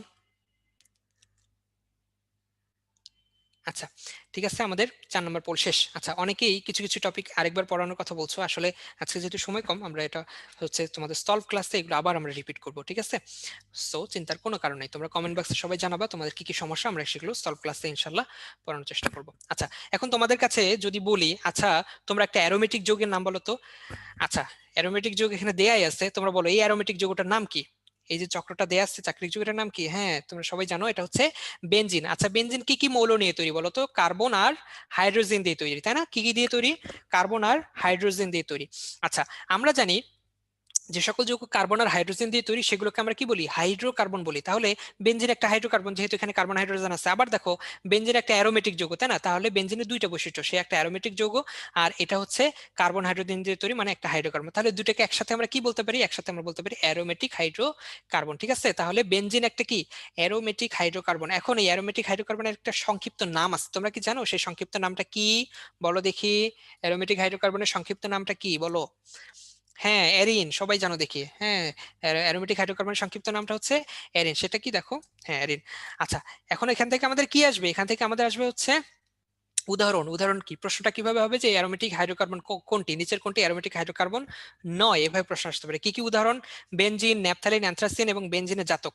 বেনজিনের জাতক মানে কি? যেগুলো হচ্ছে বেনজিন থেকে তৈরি হয়। ঠিক আছে, যেমন আমরা পড়েছি হাইড্রোকার্বনের জাতক, ঠিক একইভাবে বেনজিনের জাতক মানে হচ্ছে বেনজিন থেকে যেগুলো তৈরি হচ্ছে, যেমন মনে করো টলুইন, তারপর হচ্ছে ফেনল। ঠিক আছে, এগুলো হচ্ছে কি? বেনজিন থেকে তৈরি হয়, জন্য এটাকে বলা হচ্ছে বেনজিনের জাতক। ঠিক আছে, এরকম যত জাতক আছে সবগুলোই কি? Aromatic hydrocarbon. ওকে, দেখো আমরা এতক্ষণ ধরে কিন্তু অ্যালিফিটিক যৌগগুলো নিয়ে আলোচনা করছি, তাদের সমানতা ইত্যাদি ইত্যাদি অনেক কিছু আলোচনা করলাম। এখন আমরা অ্যারোমেটিক যৌগ সম্পর্কে একটু আলোচনা করবো। ওকে, আচ্ছা, অ্যারোমেটিক যৌগটা আসলে এর প্রধান উৎস কি? কোথা থেকে এটা পাওয়া যায়? এটা পাওয়া যায় হচ্ছে কোল বা পেট্রোলিয়ামে। হ্যাঁ, কোল বা কয়লা আর পেট্রোলিয়ামে পাওয়া যায়। আচ্ছা, আমাদের অর্থনৈতিক রসায়ন চ্যাপ্টারে আহ অনেকগুলো কয়লার কথা বলা আছে। তোমরা কি জানো কয় রকমের কয়লার কথা বলা হয়েছে ওখানে? একটু বলো দেখি, কয় ধরনের কয়লার কথা বলা হচ্ছে? অনেকে বলছে 3, অনেকে 4, অনেকে 5। তোমরা একটু ভালো করে দেখে নিবা চ্যাপ্টারটা, সেখানে হচ্ছে 4 ধরনের কয়লার কথা বলা হয়েছে, তাই না? বিটুমিনাস কয়লা, লিগনাইট, তারপর হচ্ছে পিট কয়লা, অ্যানথ্রাসাইট, এগুলো বলা হয়েছে। ঠিক আছে, সো তোমরা একটু নামটা রিপিট করবা। সো আমাদের অ্যারোমেটিক যৌগ আমরা কোন ধরনের কয়লা থেকে তৈরি করতে পারবো? আমরা এখানে বিটুমিনাস কয়লা থেকে অ্যারোমেটিক যৌগ তৈরি করতে পারবো। ঠিক আছে, আমরা এখানে কি ব্যবহার করব? বিটুমিনাস কয়লা। সো সেই বিটুমিনাস কয়লাকে যদি আমরা পাতন করি, সেখান থেকে আমরা পাবো আলকাত্রা। আলকাত্রাকে যদি আমরা পাতন করি বিভিন্ন তাপমাত্রায়, তাহলে আমরা পেয়ে যাব এই যে মাননীয় ছক।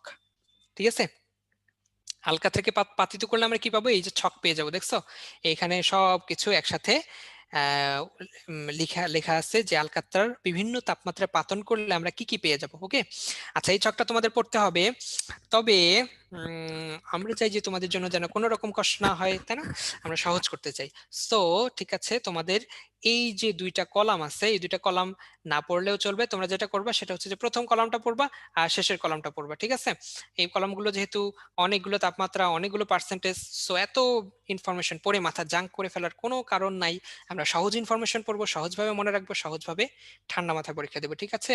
আচ্ছা এখান থেকে কি পড়বা, এখান থেকে হচ্ছে আলকাত্রাকে বিভিন্ন তাপমাত্রায় পাতিত করলে এর অনেকগুলো উপাদান পাওয়া যায়। কি পাওয়া যায়, লঘু তেল, মধ্যম তেল, ভারী তেল, সবুজ তেল, পিচ, এগুলো পাওয়া যায়। হ্যাঁ, এবং প্রত্যেকটা উপাদানের আবার অনেকগুলো উপাদান আছে। কি কি সেগুলো দেখো, লঘু তেলের এই দেখো অনেকগুলো উপাদান, তাই না। সো আমাদের কি করতে হবে, উপাদানগুলোর নাম মুখস্থ করতে হবে। কেন, কারণ হচ্ছে এখান থেকে প্রশ্নটা এভাবে আসতে পারে, নিচের কোনটি লঘু তেলের উপাদান নয়, বেনজিন, টলুইন, জাইলিন, ক্রিজল। তাহলে অ্যান্সার কি হবে, ক্রিজল। কেন, ক্রিজল হচ্ছে মধ্যম তেলের উপাদান, ঠিক আছে। সো এইভাবে প্রশ্নগুলো আসতে পারে। সো তখন আমাদের কি করতে হবে, আমাদের তাহলে প্রত্যেকটার কি কি উপাদান আছে সেগুলোকে আমাদের মুখস্থ করতে হবে, তাই না।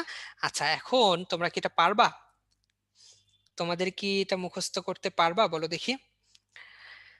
আহ, কঠিন হয়ে যাবে। আচ্ছা ঠিক আছে, আমরা দেখি একটা সূত্র বানানো যায় কিনা। হ্যাঁ দেখো, এই যে লঘু তেলের উপাদানগুলো যেগুলো আছে সেগুলোর প্রথম অক্ষরগুলো নিয়ে আমরা একটু সাজিয়ে দেখি কি হয়।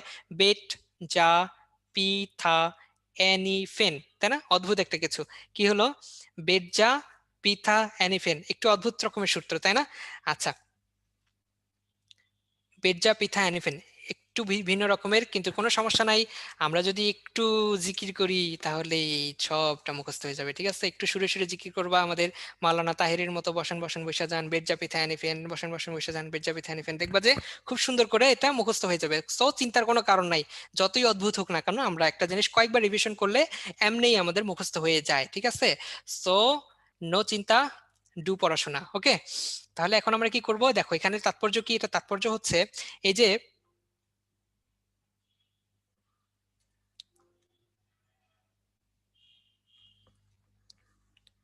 আচ্ছা ঠিক আছে, আমাদের শেয়ারটা অফ হয়ে গেছে। হ্যাঁ দেখো, আমরা যেটা বলছিলাম যে তাহলে বেনজিন, টলুইন, জাইলিন এই প্রথম তিনটা হচ্ছে কি নিরপেক্ষ। নিরপেক্ষ মানে কি, এদের পিএইচ কত বলো দেখি, 7, 10, 0, কোনটা হবে বলো দেখি। বেনজিন, টলুইন, জাইলিনের বেনজিন, টলুইন, জাইলিনের পিএইচ কত, হ্যাঁ 7, অনেকে 0 বলছো কিন্তু 0 হবে না, কত 7, 7 হচ্ছে নিরপেক্ষ। ওকে, আচ্ছা তারপরে হচ্ছে এগুলো হচ্ছে ক্ষারীয়। আর ফেনল, ফেনল কি অম্লীয়, অলওয়েজ মনে রাখবা ফেনল কি অম্লীয়, অম্লীয়, অম্লীয়। তাহলে লঘু তেলের কোন উপাদানটা অম্লীয়, ফেনল অম্লীয়। আর ক্ষারীয় কোনটা, বেনজিন, টলুইন, না সরি নিরপেক্ষ কোনটা, বেনজিন, টলুইন, জাইলিন। ওকে, এটা একটু মনে রাখতে হবে। সো এভাবে আমরা লঘু তেলের উপাদানগুলো মনে রাখতে পারি। ঠিক একইভাবে আমরা মধ্যম তেল, ভারী তেল, সবুজ তেলের প্রথম অক্ষরগুলো নিয়ে আমরা অদ্ভুত অদ্ভুত সূত্র দিয়ে এগুলোর নাম মুখস্থ রাখতে পারি, ঠিক আছে। সো তোমরা একটু কয়েকবার রিভিশন করবা, তাহলে এগুলো মুখস্থ হয়ে যাবে। সো চিন্তার কোনো কারণ নেই। আচ্ছা এবার আসো, এখানে আমরা কি করেছি, এখানে হচ্ছে যে বিটুমিনাস কয়লা থেকে ক্রমাগত বিক্রিয়ার মাধ্যমে কিভাবে বেনজিন বা টলুইন তৈরি করা যায় সেটা আমরা একটা একটা একটা ডায়াগ্রামের মাধ্যমে দেখানোর চেষ্টা করেছি। এটা জাস্ট তোমাদের পুরো পড়াটা একবারে রিভিশনের জন্য, ঠিক আছে। কিরকম, বিটুমিনাস কয়লাকে পাতিত করলে আলকাত্রা, আলকা থেকে পাতিত করলে লঘু তেল, লঘু তেলকে কম তাপমাত্রায় পাতিত করলে 90% বেনজল, আর বেশি তাপমাত্রায় পাতিত করলে 50% বেনজল। এটা থেকে আমরা পাচ্ছি বেনজিন, আর এটা থেকে আমরা পাচ্ছি হচ্ছে টলুইন, ঠিক আছে, বুঝতে পেরেছো। আচ্ছা এখন তোমরা যেটা পড়বা আমাদের বইয়ে যেটা আছে এখানে, এটা আমি স্লাইডে নিয়ে আসি নাই, সেটা হচ্ছে যে 90% বেনজলে কত পার্সেন্ট বেনজিন বা কি কি উপাদান থাকে 90% বেনজলে, বেনজিন কত পার্সেন্ট, টলুইন কত পার্সেন্ট, জাইলিন কত পার্সেন্ট, 50% বেনজলে তোমার হচ্ছে কত পার্সেন্ট বেনজিন থাকে, এই জিনিসগুলো তোমরা একটু বই থেকে পড়ে ফেলবা। ওকে, আচ্ছা আমরা দ্রুতই শেষ করব, কোনো চিন্তা নাই। আচ্ছা এখন আসো বেনজিন, বেনজিন সম্পর্কে আমরা একটু জানার চেষ্টা করি। বেনজিন আসলে কি, একটা চাকরিক যুগ, তাই না, আমরা অনেকবার বেনজিন নিয়ে আলোচনা করছি। এখন বেনজিনের যেটা জানতে হবে সেটা হচ্ছে এই বেনজিনের সংকরায়ন sp2। আচ্ছা আমরা আরেকটা জায়গায় sp2 পড়ে আসছি আজকে, বলো তো সেই জায়গাটা কি কিসের সংকরণ পড়েছি sp2 বলো দেখি। বেনজিনের, হ্যাঁ বেনজিন ছাড়া, হ্যাঁ ফুলারিন পড়ছি, বুকমিনস্টার ফুলারিন C60, হ্যাঁ সেটার সংকরণ কত ছিল, sp2 ছিল, তাই না। বেনজিনেরও সংকরণ হচ্ছে sp2। Okay very good. এখন আসো আমরা আমরা হচ্ছে যে জৈব যৌগের যে আর্ট, যেটা হচ্ছে বিক্রিয়া, হ্যাঁ বিক্রিয়া ছাড়া জৈব যৌগ কল্পনাই করা যায় না। সো আমরা এই বিক্রিয়ার মধ্যে প্রবেশ করছি। সো বিক্রিয়া তোমাদের কেমন লাগে বলো দেখি, ভালো না খারাপ, নাকি মন্দ, নাকি টক, নাকি মিষ্টি, কিরকম লাগে বিক্রিয়া? আচ্ছা, ভয় লাগে, ঠিক আছে। সো আমাদের এই যে অ্যাডমিশনের জন্য বিক্রিয়াগুলো কিন্তু আহামরি কিছু না, হ্যাঁ, এখান থেকে সিলেক্টিভ কিছু জিনিস পড়লেই এখান থেকে আমাদের প্রস্তুতিটা খুব সুন্দর করে নেওয়া যায়, ঠিক আছে। মেইনলি যেটা করতে হয় সেটা হচ্ছে যে কিছু প্রভাবক থাকে, প্রভাবকগুলো পড়তে হয়, আর কিছু বিক্রিয়ক, এই বিক্রিয়কটুকু পড়লেই চলে যায়, ঠিক আছে, হয়ে যায়। সো আমরা চলো একটু দেখি বেনজিনের প্রস্তুতি সম্পর্কে। হ্যাঁ, দেখো বেনজিন প্রস্তুতি মানে আমাদের কি দরকার, বেনজিন দরকার। সো এখানে খেয়াল করো যে যৌগগুলো আছে সেগুলোর প্রত্যেকটার সাথে বেনজিনের সাথে কিছু না কিছু যুক্ত আছে। সো আমরা যদি এগুলোকে রিমুভ করে দিতে পারি, তাহলে তো আমরা বেনজিন পেয়ে যাচ্ছি, তাই না? খুব সহজ হিসাব। এখন দেখো এই যে এটা হচ্ছে কি বেনজয়িক অ্যাসিড, এটাকে আমরা কি বলছি, বেনজয়িক অ্যাসিড। এই বেনজয়িক অ্যাসিডের সোডিয়াম লবণের সাথে আমরা যখন সোডা লাইমের বিক্রিয়া দিব, এটার নাম কি, সোডা লাইম, এটার নাম হচ্ছে সোডা লাইম। সোডা লাইমের সংকেত কি, NaOH CaO। ওকে, সোডা লাইমের সাথে যখন আমরা বিক্রিয়া দেব তখন কি হবে, আমাদের বেনজিন আমরা পেয়ে যাবো। আমরা কি পেয়ে যাব, বেনজিন পেয়ে যাব। তোমরা এখানে আরেকটা এক্সট্রা জিনিস মনে রাখবে, সেটা হচ্ছে ডিকার্বক্সিলেশন শব্দটা। কেন মনে রাখবা, কারণ দেখো এখানে খেয়াল করো, এই যে সোডা লাইম কি করছে, সোডা লাইম হচ্ছে যে এই কার্বনটাকে বের করে নিয়ে আসতেছে, তাই না? তাহলে এখানে কার্বনের ঘাটতি হচ্ছে না। সো যেহেতু কার্বনের ঘাটতি হচ্ছে, সো আমরা এটাকে আমরা কি বলছি, ডিকার্বক্সিলেশন বলছি। তাহলে এখানে কি প্রশ্ন হবে, এখানে প্রশ্ন হবে যে ডিকার্বক্সিলেশন, বেনজয়িক অ্যাসিডের ডিকার্বক্সিলেশন বিক্রিয়ায় কি তৈরি হয়, বেনজিন তৈরি হয়। ক্লিয়ার? আচ্ছা, এখন আসো, এটা কি ফেনল, তাই না? তাহলে এই যে ফেনলের সাথে কি আছে, হাইড্রোক্সিল মূলক আছে। এটাকে যদি রিমুভ করা যায় তাহলে তো বেনজিন পেয়ে যাচ্ছি। এটাকে রিমুভ করার জন্য আমরা কি ব্যবহার করব, জিঙ্ক ব্যবহার করব, তাই না? তাহলে প্রশ্নটা কিভাবে আসবে, যে ফেনলের সাথে কোনটি ব্যবহার করলে বেনজিন তৈরি হয়, ফেনলের সাথে কোনটি ব্যবহার করলে বেনজিন তৈরি হয়, কোনটি, জিঙ্ক ব্যবহার করলে, ঠিক আছে। এই 4 এবং 5 খুব একটা ইম্পর্টেন্ট না, জাস্ট তোমরা একটু দেখে নিবা, হ্যাঁ। আচ্ছা, 3 নাম্বার যেটা, সেটা হচ্ছে যে ইথাইনের পলিমারকরণ। ইথাইনের পলিমারকরণ আমরা একটু দেখি। দেখো ইথাইন এটা আসলে কি, অ্যাসিটিলিন, ঠিক আছে, মানে অ্যালকাইন, ঠিক আছে, অ্যালকাইন। এই অ্যালকাইন থেকে আমরা কি পাই, তোমার হচ্ছে বেনজিন পাই। খেয়াল করো বিক্রিয়ার নাম কি, পলিমারকরণ। তার মানে এখানে পলিমার তৈরি হচ্ছে। পলিমার কে, এখানে পলিমার হচ্ছে বেনজিন, তাই না? বেনজিন যদি পলিমার হয়, এর মনোমার কে, মনোমার হচ্ছে ইথাইন। তাহলে এখানে কি প্রশ্ন আসবে, প্রশ্ন আসবে যে বেনজিনের মনোমার কে, বেনজিনের মনোমার আমরা কি বলবো, ইথাইন বলবো। ইথাইনকে সংক্ষেপে কি লেখা যায়, C2H2, ঠিক আছে, ইথাইন বা অ্যাসিটিলিন যেটাই বলে না কেন, এটা হচ্ছে কি বেনজিনের মনোমার। ওকে, আচ্ছা, এখন দেখো এখানে কি পড়তে হবে, যে এই ইথাইন থেকে আমরা বেনজিন তৈরি করতে গেলে আমরা কি করি, এটাকে আয়রন নলের মধ্য দিয়ে চালনা করি। কোন নলের মধ্য দিয়ে, আয়রন নলের মধ্য দিয়ে। তো আয়রন নলের মধ্য দিয়ে কত ডিগ্রি সেলসিয়াস তাপমাত্রায়, 450 ডিগ্রি সেলসিয়াস তাপমাত্রায়। ওকে, আচ্ছা, সো এখানে আমাদের যেটা মনে রাখতে হবে সেটা হচ্ছে যে কি প্রশ্ন আসতে পারে, যে ইথাইন থেকে বেনজিন তৈরি করার জন্য আমরা কি ব্যবহার করি, আয়রন ব্যবহার করি। তাপমাত্রা কত লাগে, 450 ডিগ্রি সেলসিয়াস, ঠিক আছে। সো তোমাদের কি কঠিন লেগেছে, খুব সহজ না, আমরা একটু সহজে পড়ে ফেললাম না, যে এখানে কি লাগবে, বেনজোইক অ্যাসিডের সাথে সোডালিয়ামের বিক্রিয়া দিব, তাহলে কি পেয়ে যাবো, বেনজিন পেয়ে যাবো। হ্যাঁ, ফেনলের সাথে আমরা জিঙ্কের বিক্রিয়া দিব, বেনজিন পেয়ে যাবো। তারপরে ইথাইনকে আয়রন নলের মধ্যে দিয়ে চালনা করবো, বেনজিন পেয়ে যাবো, খুবই সহজ। ওকে, আচ্ছা, এবার আসো বেনজিনের প্রস্তুতি শিখে ফেললাম, বেনজিন তো কিছু বিক্রিয়াও দিবে, তো বিক্রিয়াগুলো আমরা একটু শেখার চেষ্টা করবো। তো চিন্তার কোনো কারণ নাই, এখানে আমাদের বিক্রিয়া খুব বেশি কিছু শিখতে হবে এমন না, জাস্ট নামগুলো মনে রাখলেই চলবে। একটু নামগুলো মুখস্থ করে ফেলো দেখি। এখানে দেখো সবগুলো নাম দেওয়া আছে, তোমরা অলওয়েজ মনে রাখবা বেনজিন দুই ধরনের বিক্রিয়া দেয়, একটা হচ্ছে সংযোজন বিক্রিয়া, আরেকটা হচ্ছে ইলেকট্রোফিলিক প্রতিস্থাপন বিক্রিয়া। বেনজিন কয় ধরনের বিক্রিয়া দেয়, দুই ধরনের, একটা হচ্ছে সংযোজন, আরেকটা কি, ইলেকট্রোফিলিক প্রতিস্থাপন বিক্রিয়া। তোমরা একটু মনে রাখবা যে বেনজিন সংযোজন বিক্রিয়া দেয় শুধুমাত্র তিনটা জিনিসের সাথে। কি কি তিনটা জিনিস, hydrogen, halogen, ozone. Hydrogen, halogen, ozone, এই তিনটা ছাড়া আর কেউ বেনজিনের সাথে সংযোজন দিতে পারে না। হাইড্রোজেন, হ্যালোজেন, ওজোন, এই তিনটা ছাড়া বেনজিনের সাথে আর কেউ সংযোজন দিতে পারে না, ঠিক আছে। আচ্ছা, তাহলে কি কি মনে রাখবো, হাইড্রোজেন, হ্যালোজেন, ওজোন, ঠিক আছে, এগুলো কি করবে, সংযোজন দিবে। আর কি দিবে, ইলেকট্রোফিলিক প্রতিস্থাপন। দেখো তোমরা ইন্টারে এগুলো অনেকবার পড়ে আসছো, তাই না, halogenation, nitrogen, sulphonation, Friedel craft. মজার বিষয় হচ্ছে আমাদের অ্যাডমিশনের জন্য এগুলো ডিটেলস একদমই লাগবে না, জাস্ট কি লাগবে, এর নামগুলো পড়তে হবে। প্রশ্নটা কিভাবে আসতে পারে, নিচের কোনটি বেনজিনের ইলেকট্রোফিলিক প্রতিস্থাপন বিক্রিয়া নয়, হ্যালোজেনেশন, নাইট্রেশন, সালফোনেশন, হাইড্রেশন। কি হবে বলো তো, কোনটা অ্যান্সার হবে, কোনটা ইলেকট্রোফিলিক প্রতিস্থাপন নয়, কোনটা হবে বলো দেখি। হ্যাঁ, ডি নাম্বার, 4 নাম্বার যেটা বলছে হাইড্রেশন, হ্যাঁ, সেটা কি হবে না, ইলেকট্রোফিলিক প্রতিস্থাপন হবে না। এখানে আর কি পড়তে হবে, তোমরা পড়বা যে হ্যালোজেনেশন এবং ফিডেল ক্রাফট বিক্রিয়ার জন্য আমাদের কি লাগে, লুইস বিকারক। লুইস বিকারক কি, অ্যালুমিনিয়াম ক্লোরাইড, তারপরে হচ্ছে যে আয়রন ব্রোমাইড, এই লুইস বিকারক গুলো লাগে। এই লুইস বিকারক গুলো দিয়ে আমরা কি করি, এগুলো দিয়ে হচ্ছে যে হ্যালোজেনেশন এবং ফিডেল ক্রাফট ঘটানো যায়। আরেকটা জিনিস মনে রাখবা, নাইট্রেশনের তাপমাত্রা 60°C আর সালফোনেশন হচ্ছে 100°C। এতটুকু মনে রাখলেই চলবে, এখান থেকে আর কিছু পড়তে হবে না। ক্লিয়ার? আচ্ছা ক্লিয়ার। এখন আসো এই যে সংযোজনটা, এটা একটু জাস্ট আমার পড়ার চেষ্টা করো, খুব বেশি কিছু না। বেনজিনে আমরা কি বলছি, সংযোজন দেবে তিনটা জিনিস, একটা হচ্ছে হাইড্রোজেন, একটা হচ্ছে হ্যালোজেন, এখানে হ্যালোজেনের প্রতিনিধি হিসেবে ক্লোরিন দিচ্ছে, আর একটাকে ওজোন। ঠিক আছে? আচ্ছা তোমরা এখানে কি পড়বা দেখো, খুব সহজ, এখানে যে সবকিছু পড়তে হবে এমন না, দেখো খুব সহজে আমরা কতটুকু পড়বো। হাইড্রোজেনের সাথে যে বিক্রিয়া দিচ্ছে, প্রশ্নটা হবে এরকম যে বেনজিনের সাথে হাইড্রোজেনের বিক্রিয়া আমরা প্রভাবক হিসেবে কি ব্যবহার করি, নিকেল চূর্ণ। কি চূর্ণ ব্যবহার করি? নিকেল চূর্ণ। আর তাপমাত্রা কত লাগে? 200°C। জাস্ট এতটুকু পড়তে হবে। ঠিক আছে? নিকেল চূর্ণ এবং 200°C। তাহলে কি পড়বো, বেনজিন এর সাথে হাইড্রোজেনের বিক্রিয়ায়, বেনজিনের সাথে হাইড্রোজেনের বিক্রিয়ায় আমরা প্রভাবক হিসেবে কি ব্যবহার করব, নিকেল চূর্ণ আর হচ্ছে 200°C তাপমাত্রা ব্যবহার করব। ঠিক আছে? আচ্ছা ক্লিয়ার।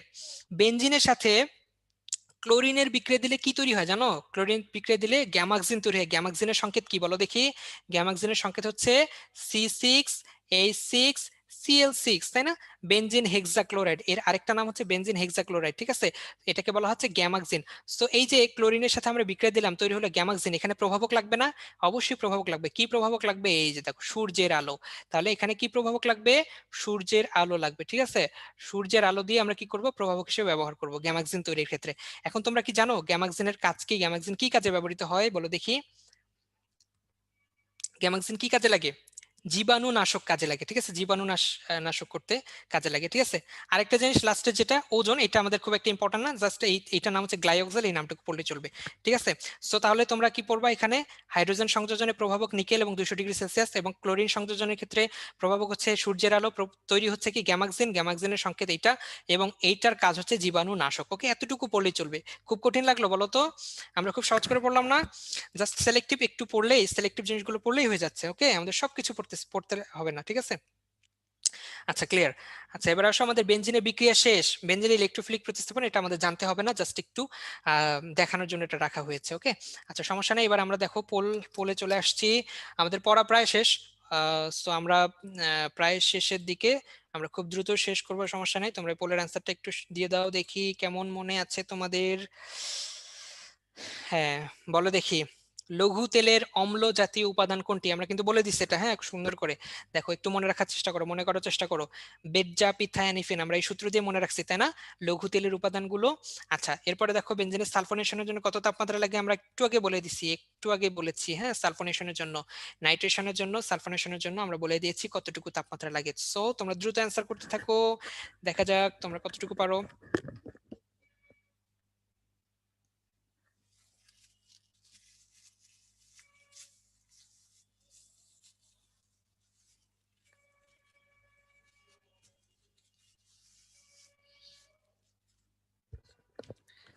ঠিক আছে, দ্রুত অ্যান্সার করতে থাকো, আমরা এখনই শেষ করে দিব। শেষ করে দিচ্ছি, শেষ করে দিচ্ছি, তোমরা অ্যান্সার দিতে থাকো, দিতে থাকো। হ্যাঁ ঠিক আছে, আমাদের সময় শেষ, আমরা এখন এন্ড করে দিলাম। ওকে, আচ্ছা দেখো তোমাদের এখানে রেজাল্ট চলে আসছে, রেজাল্ট চলে আসছে। দেখো, লঘু তেলের অম্ল জাতীয় উপাদান কোনটি? আমরা বলেছিলাম লঘু তেলের অম্ল জাতীয় উপাদান হচ্ছে ফেনল। ঠিক আছে, ফেনল, মনে আছে ফেনল? তোমরা বেশিরভাগই ফেনল দাগাইছো, আর অনেক অন্যগুলো দাগাইছো। ঠিক আছে, আশা করি তোমরা এটা কারেকশন করে নিবা। ঠিক আছে? আচ্ছা এবার আসো, বেনজিনের সালফোনেশনের জন্য কত লাগে? আমাদের 100°C লাগে। কত? আমরা বলে দিয়েছি 100°C লাগে, তাহলে এখানে অ্যান্সার হবে 2 নাম্বারটা। ঠিক আছে? ওকে, তাহলে তোমাদেরকে অসংখ্য ধন্যবাদ। এবারে আমরা আমাদের পরের টপিকে চলে যাচ্ছি। আচ্ছা দেখো, আমরা একেবারে শেষ দিকে চলে আসছি। অ্যারোমেটিসিটি, মনে করো তোমাকে অনেকগুলো অ্যালিফেটিক যৌগ দেওয়া হলো, অনেকগুলো অ্যারোমেটিক যৌগ দেওয়া হলো। এখন এগুলোর মধ্যে তুমি অ্যারোমেটিক যৌগগুলোকে আলাদা করবা কিভাবে?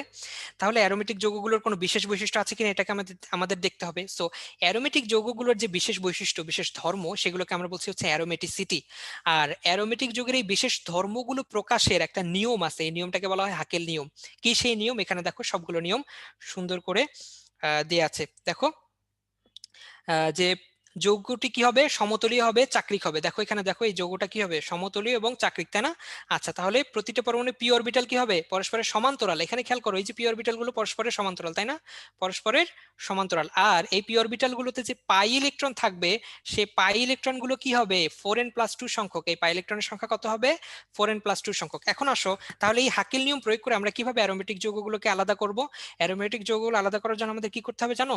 এই যে পাই অরবিটাল গুলোতে যে পাই ইলেকট্রন আছে, আছে, পাই বন্ধনগুলোতে যে পাই ইলেকট্রন আছে সেই পাই বন্ধন মানে পাই ইলেকট্রন গুলোকে আমাদের এই 4n+2 এই ফর্মুলাতে বসাতে হবে। বসিয়ে আমরা দেখব এন এর মান পূর্ণ সংখ্যা আসে কিনা। এন এর মান যদি পূর্ণ সংখ্যা আসে তাহলে সেটা অ্যারোমেটিক যৌগ, যদি এন এর মান পূর্ণ সংখ্যা না হয় তাহলে সেটা অ্যারোমেটিক যৌগ হবে না। ঠিক আছে, পূর্ণ সংখ্যা মানে কি? পূর্ণ সংখ্যা মানে হচ্ছে 0 1 2 3 4, এগুলো হচ্ছে পূর্ণ সংখ্যা। আর পূর্ণ সংখ্যা হবে না মানে কি? মানে ভগ্নাংশ। ঠিক আছে, যেমন মনে করো হাফ চলে আসছে, 1.5, এগুলো হচ্ছে কি তোমার তোমার হচ্ছে অপূর্ণ সংখ্যা। ঠিক আছে, এগুলো হচ্ছে ভগ্নাংশ। ওকে, তাহলে পূর্ণ সংখ্যা হলে আমরা কি বলবো? অ্যারোমেটিক যৌগ। আর যদি পূর্ণ সংখ্যা না হয় তাহলে সেটা অ্যারোমেটিক যৌগ হবে না। আচ্ছা, একটু আমরা উদাহরণ দেখে শেখার চেষ্টা করি। দেখো বেনজিন, তাই না? বেনজিনে পাই ইলেকট্রন কয়টা? 6টা। এটা আমার 4n+2 এ দেখে বসিয়ে পেলাম হচ্ছে এন এর মান 1। এটা পূর্ণ সংখ্যা, তাহলে এটাকে কি বলতে পারি? অ্যারোমেটিক হাইড্রোকার্বন, মানে হচ্ছে অ্যারোমেটিক যৌগ বলতে পারি। ন্যাপথালিনের ক্ষেত্রে একই রকম, এর পাই ইলেকট্রন 10টা, আমরা 4n+2 তে বসিয়ে এন এর মান পেলাম 2, একটা পূর্ণ সংখ্যা, তাহলে এটাও একটা অ্যারোমেটিক হাইড্রোকার্বন। কিন্তু এখানে খেয়াল করো, সাইক্লোবিউটাডাইন এটা হচ্ছে 4টা পাই ইলেকট্রন, কিন্তু এন এর মান দেখো কত? হাফ। এটা কিন্তু পূর্ণ সংখ্যা না, তাহলে কি অ্যারোমেটিক হাইড্রোকার্বন বলবো?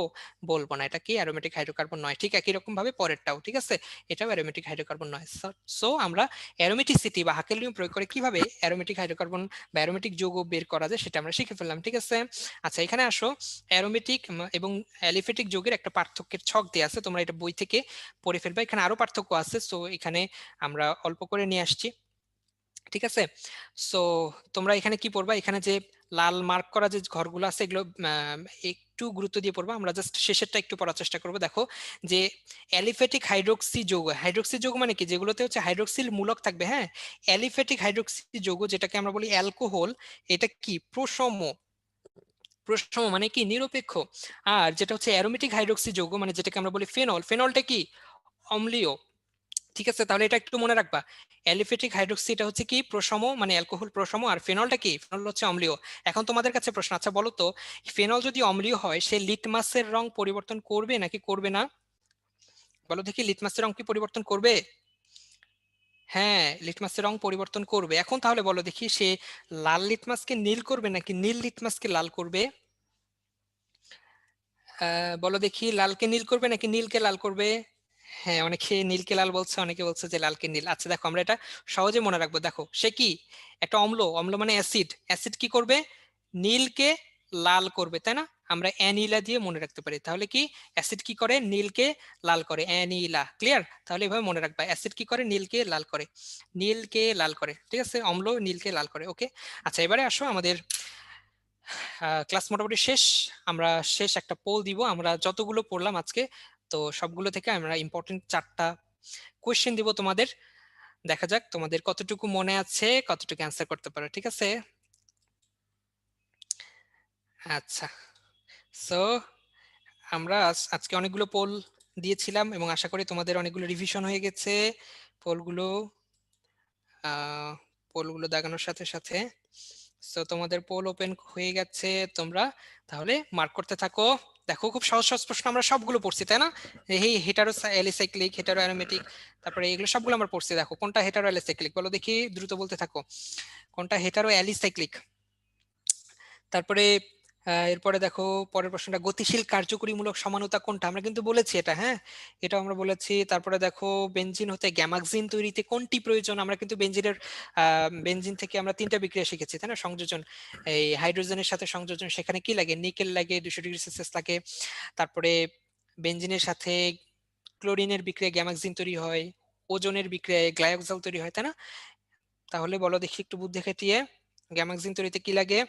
এরপরে 4 নাম্বার দেখো, কার্বন কার্বন বন্ধন বেশি হওয়ার কারণ কি? বেশি মানে শক্তিশালী হওয়ার কারণ কি? কার্বন কার্বন বন্ধন হওয়ার কারণ আমরা 3টা কারণ শিখেছিলাম, তাই না? তো কারণ কোনটা বলো দেখি? এখানে একটু কনফিউজিং, এই প্রশ্নটা একটু কনফিউজিং। ঠিক আছে, একটু চিন্তা ভাবনা করে অ্যান্সার দিতে হবে। হ্যাঁ, আচ্ছা তোমরা অনেকে ভুল দেখাচ্ছ। আচ্ছা ঠিক আছে, একটু চিন্তা ভাবনা করে দাগাও, একটু প্রশ্নটা পড়তে হবে। ঠিক আছে, এটা কিন্তু অনেক বড় একটা ট্রিক্স। ঠিক আছে, প্রশ্ন আসলে সহজ হয়, খুব কঠিন হয় না, কিন্তু অপশনগুলো এমন ভাবে সাজানো হয় যে আমরা মানে খুব ভালো করে না দেখলে দেখা যাচ্ছে অনেক কিছু ভুল করে ফেলি। ঠিক আছে, সো আমাদের মোটামুটি অনেকেই অ্যান্সার করেছো। তাহলে আমরা পোলটা শেষ করে দিচ্ছি, আমাদের হাতে সময় কম, আমরা পোল শেষ করে দিচ্ছি, শেষ করে দিচ্ছি। দেখো আমাদের মোটামুটি এগুলো রিভিশন হয়ে গেল, তাই না? আমরা 4টা পোলের সাথে সাথে আমাদের অনেকগুলো টপিক রিভিশন হয়ে গেল। আচ্ছা, সো আমরা তাহলে পোল শেষ করলাম। আচ্ছা, এবার তোমাদের একটু রেজাল্টটা দেখাই, একটু খেয়াল করো যে হেটারো অ্যালিসাইক্লিক কোনটা। আমরা বলছি আমাদের বইয়ে শুধুমাত্র একটাই উদাহরণ আছে, সেটা কি ইথিলিন অক্সাইড বা ইপক্সি ইথেন, যেটা সেটা হচ্ছে হেটারো অ্যালিসাইক্লিক। এই যে ফিউরান, থায়োফিন, পিরিনিন এগুলো কি হেটারো অ্যারোমেটিক। ঠিক আছে, এটা একটু মনে রাখতে হবে, এগুলো হচ্ছে হেটারো অ্যারোমেটিক। এবার দেখো গতিশীল কার্যকরীমূলক সমানুতা কোনটা। গতিশীল কার্যকরীমূলক কোনটা, সেটা হচ্ছে টটোমারিজম। আমরা বলেছি টটোমারিজমে কি হয়, একটা কার্যকরীমূলক আর একটা কার্যকরীমূলকে রূপান্তরিত হচ্ছে, সেজন্য এটাকে বলা হয় গতিশীল কার্যকরীমূলক সমানুতা। ঠিক আছে, আচ্ছা তাহলে এর অ্যান্সার হবে টটোমারিজম। আচ্ছা এরপরে আসো 3 নম্বর প্রশ্ন, বেনজিন হতে গ্যামাক্সিন তৈরিতে কোনটি প্রয়োজন হয়। দেখো আমরা কিন্তু বলেছি নিকেল চূর্ণ কোথায় লাগে, হাইড্রোজেনের সাথে বিক্রিয়া সাইক্লোহেক্সেন তৈরিতে লাগে। আর সূর্যের আলো লাগবে। ঠিক আছে, গ্যামাক্সিন তৈরিতে কি লাগবে, সূর্যের আলো। আর জিঙ্ক গুঁড়া কোথায় লাগে, জিঙ্ক কোথায় লাগে, জিঙ্ক হচ্ছে বেনজিন তৈরিতে লাগে। ফেনলের সাথে আমরা যখন জিঙ্কের বিক্রিয়া দেবো তখন কি হবে, আমরা সেখানে বেনজিন পেয়ে যাবো। ঠিক আছে, সো তাহলে 3 নম্বরের অ্যান্সার কি হবে, সূর্যের আলো, সূর্যালোক, সূর্যালোক। ঠিক আছে, 4 নম্বরটা দেখো কার্বন কার্বন বন্ধন শক্তি বেশি হওয়ার কারণ কোনটি। এইটা একটু কনফিউজিং। দেখো এখানে তড়িৎ ধনাত্মকতা মোটামুটি 34%, পারমাণবিক ব্যাসার্ধ দাগাইছে হচ্ছে মোটামুটি 36%, কাছাকাছি। ঠিক আছে, সো যারা তড়িৎ ধনাত্মকতা দাগিয়েছো তোমরা হয়তো প্রশ্নটা ভালো করে খেয়াল করো নাই। দেখছো এটা কিন্তু তড়িৎ ধনাত্মকতা অপশন দেয়া আছে, কিন্তু আসলে কি কার্বনের তড়িৎ ঋণাত্মকতা হবে 2.5। ঠিক আছে, আর কম ইলেকট্রন আসক্তি না, কার্বনের ইলেকট্রন আসক্তি মোটামুটি বেশি। ঠিক আছে, সো তোমরা দেখো আমাদের অপশনগুলো কিন্তু পরীক্ষায় এভাবেই সাজানো হয়। ঠিক আছে, কাছাকাছি শব্দ চেঞ্জ করে দিয়ে, অক্ষর চেঞ্জ করে দিয়ে তোমার হচ্ছে অনেক কনফিউজিং করে দেয়। সো একটু কেয়ারফুলি তোমার প্রশ্নগুলো পড়তে হবে। ঠিক আছে, আচ্ছা সো আমাদের আজকের পোল এখানেই শেষ, আমাদের আজকের লেকচারও এখানেই শেষ। তোমাদেরকে অসংখ্য ধন্যবাদ, অনেক ধৈর্য নিয়ে তোমরা ক্লাস করেছো। আর আর হচ্ছে অবশ্যই আজকের টপিকগুলো যত দ্রুত পারো পাশে রিভিশন করে নেবে। ঠিক আছে, তোমাদের সাথে আবারও সামনে দেখা হবে ইনশাআল্লাহ। সবাইকে অনেক ধন্যবাদ। আসসালামু আলাইকুম রহমতুল্লাহ। ওয়ালাইকুম আসসালাম, ধন্যবাদ স্যার। প্রিয় শিক্ষার্থী বন্ধুরা, তোমরা লাস্ট ফুলের অ্যান্সার করে যাও। খুব দ্রুতই ভোট দিয়ে তোমরা ক্লাস থেকে লিভ নিও।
নাজিম ভাই শুনতে পাচ্ছেন?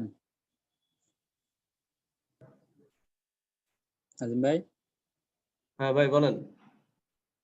ফুলটা ইন করে শেয়ার করেন তো, আমার এখানে হ্যাং করতেছে।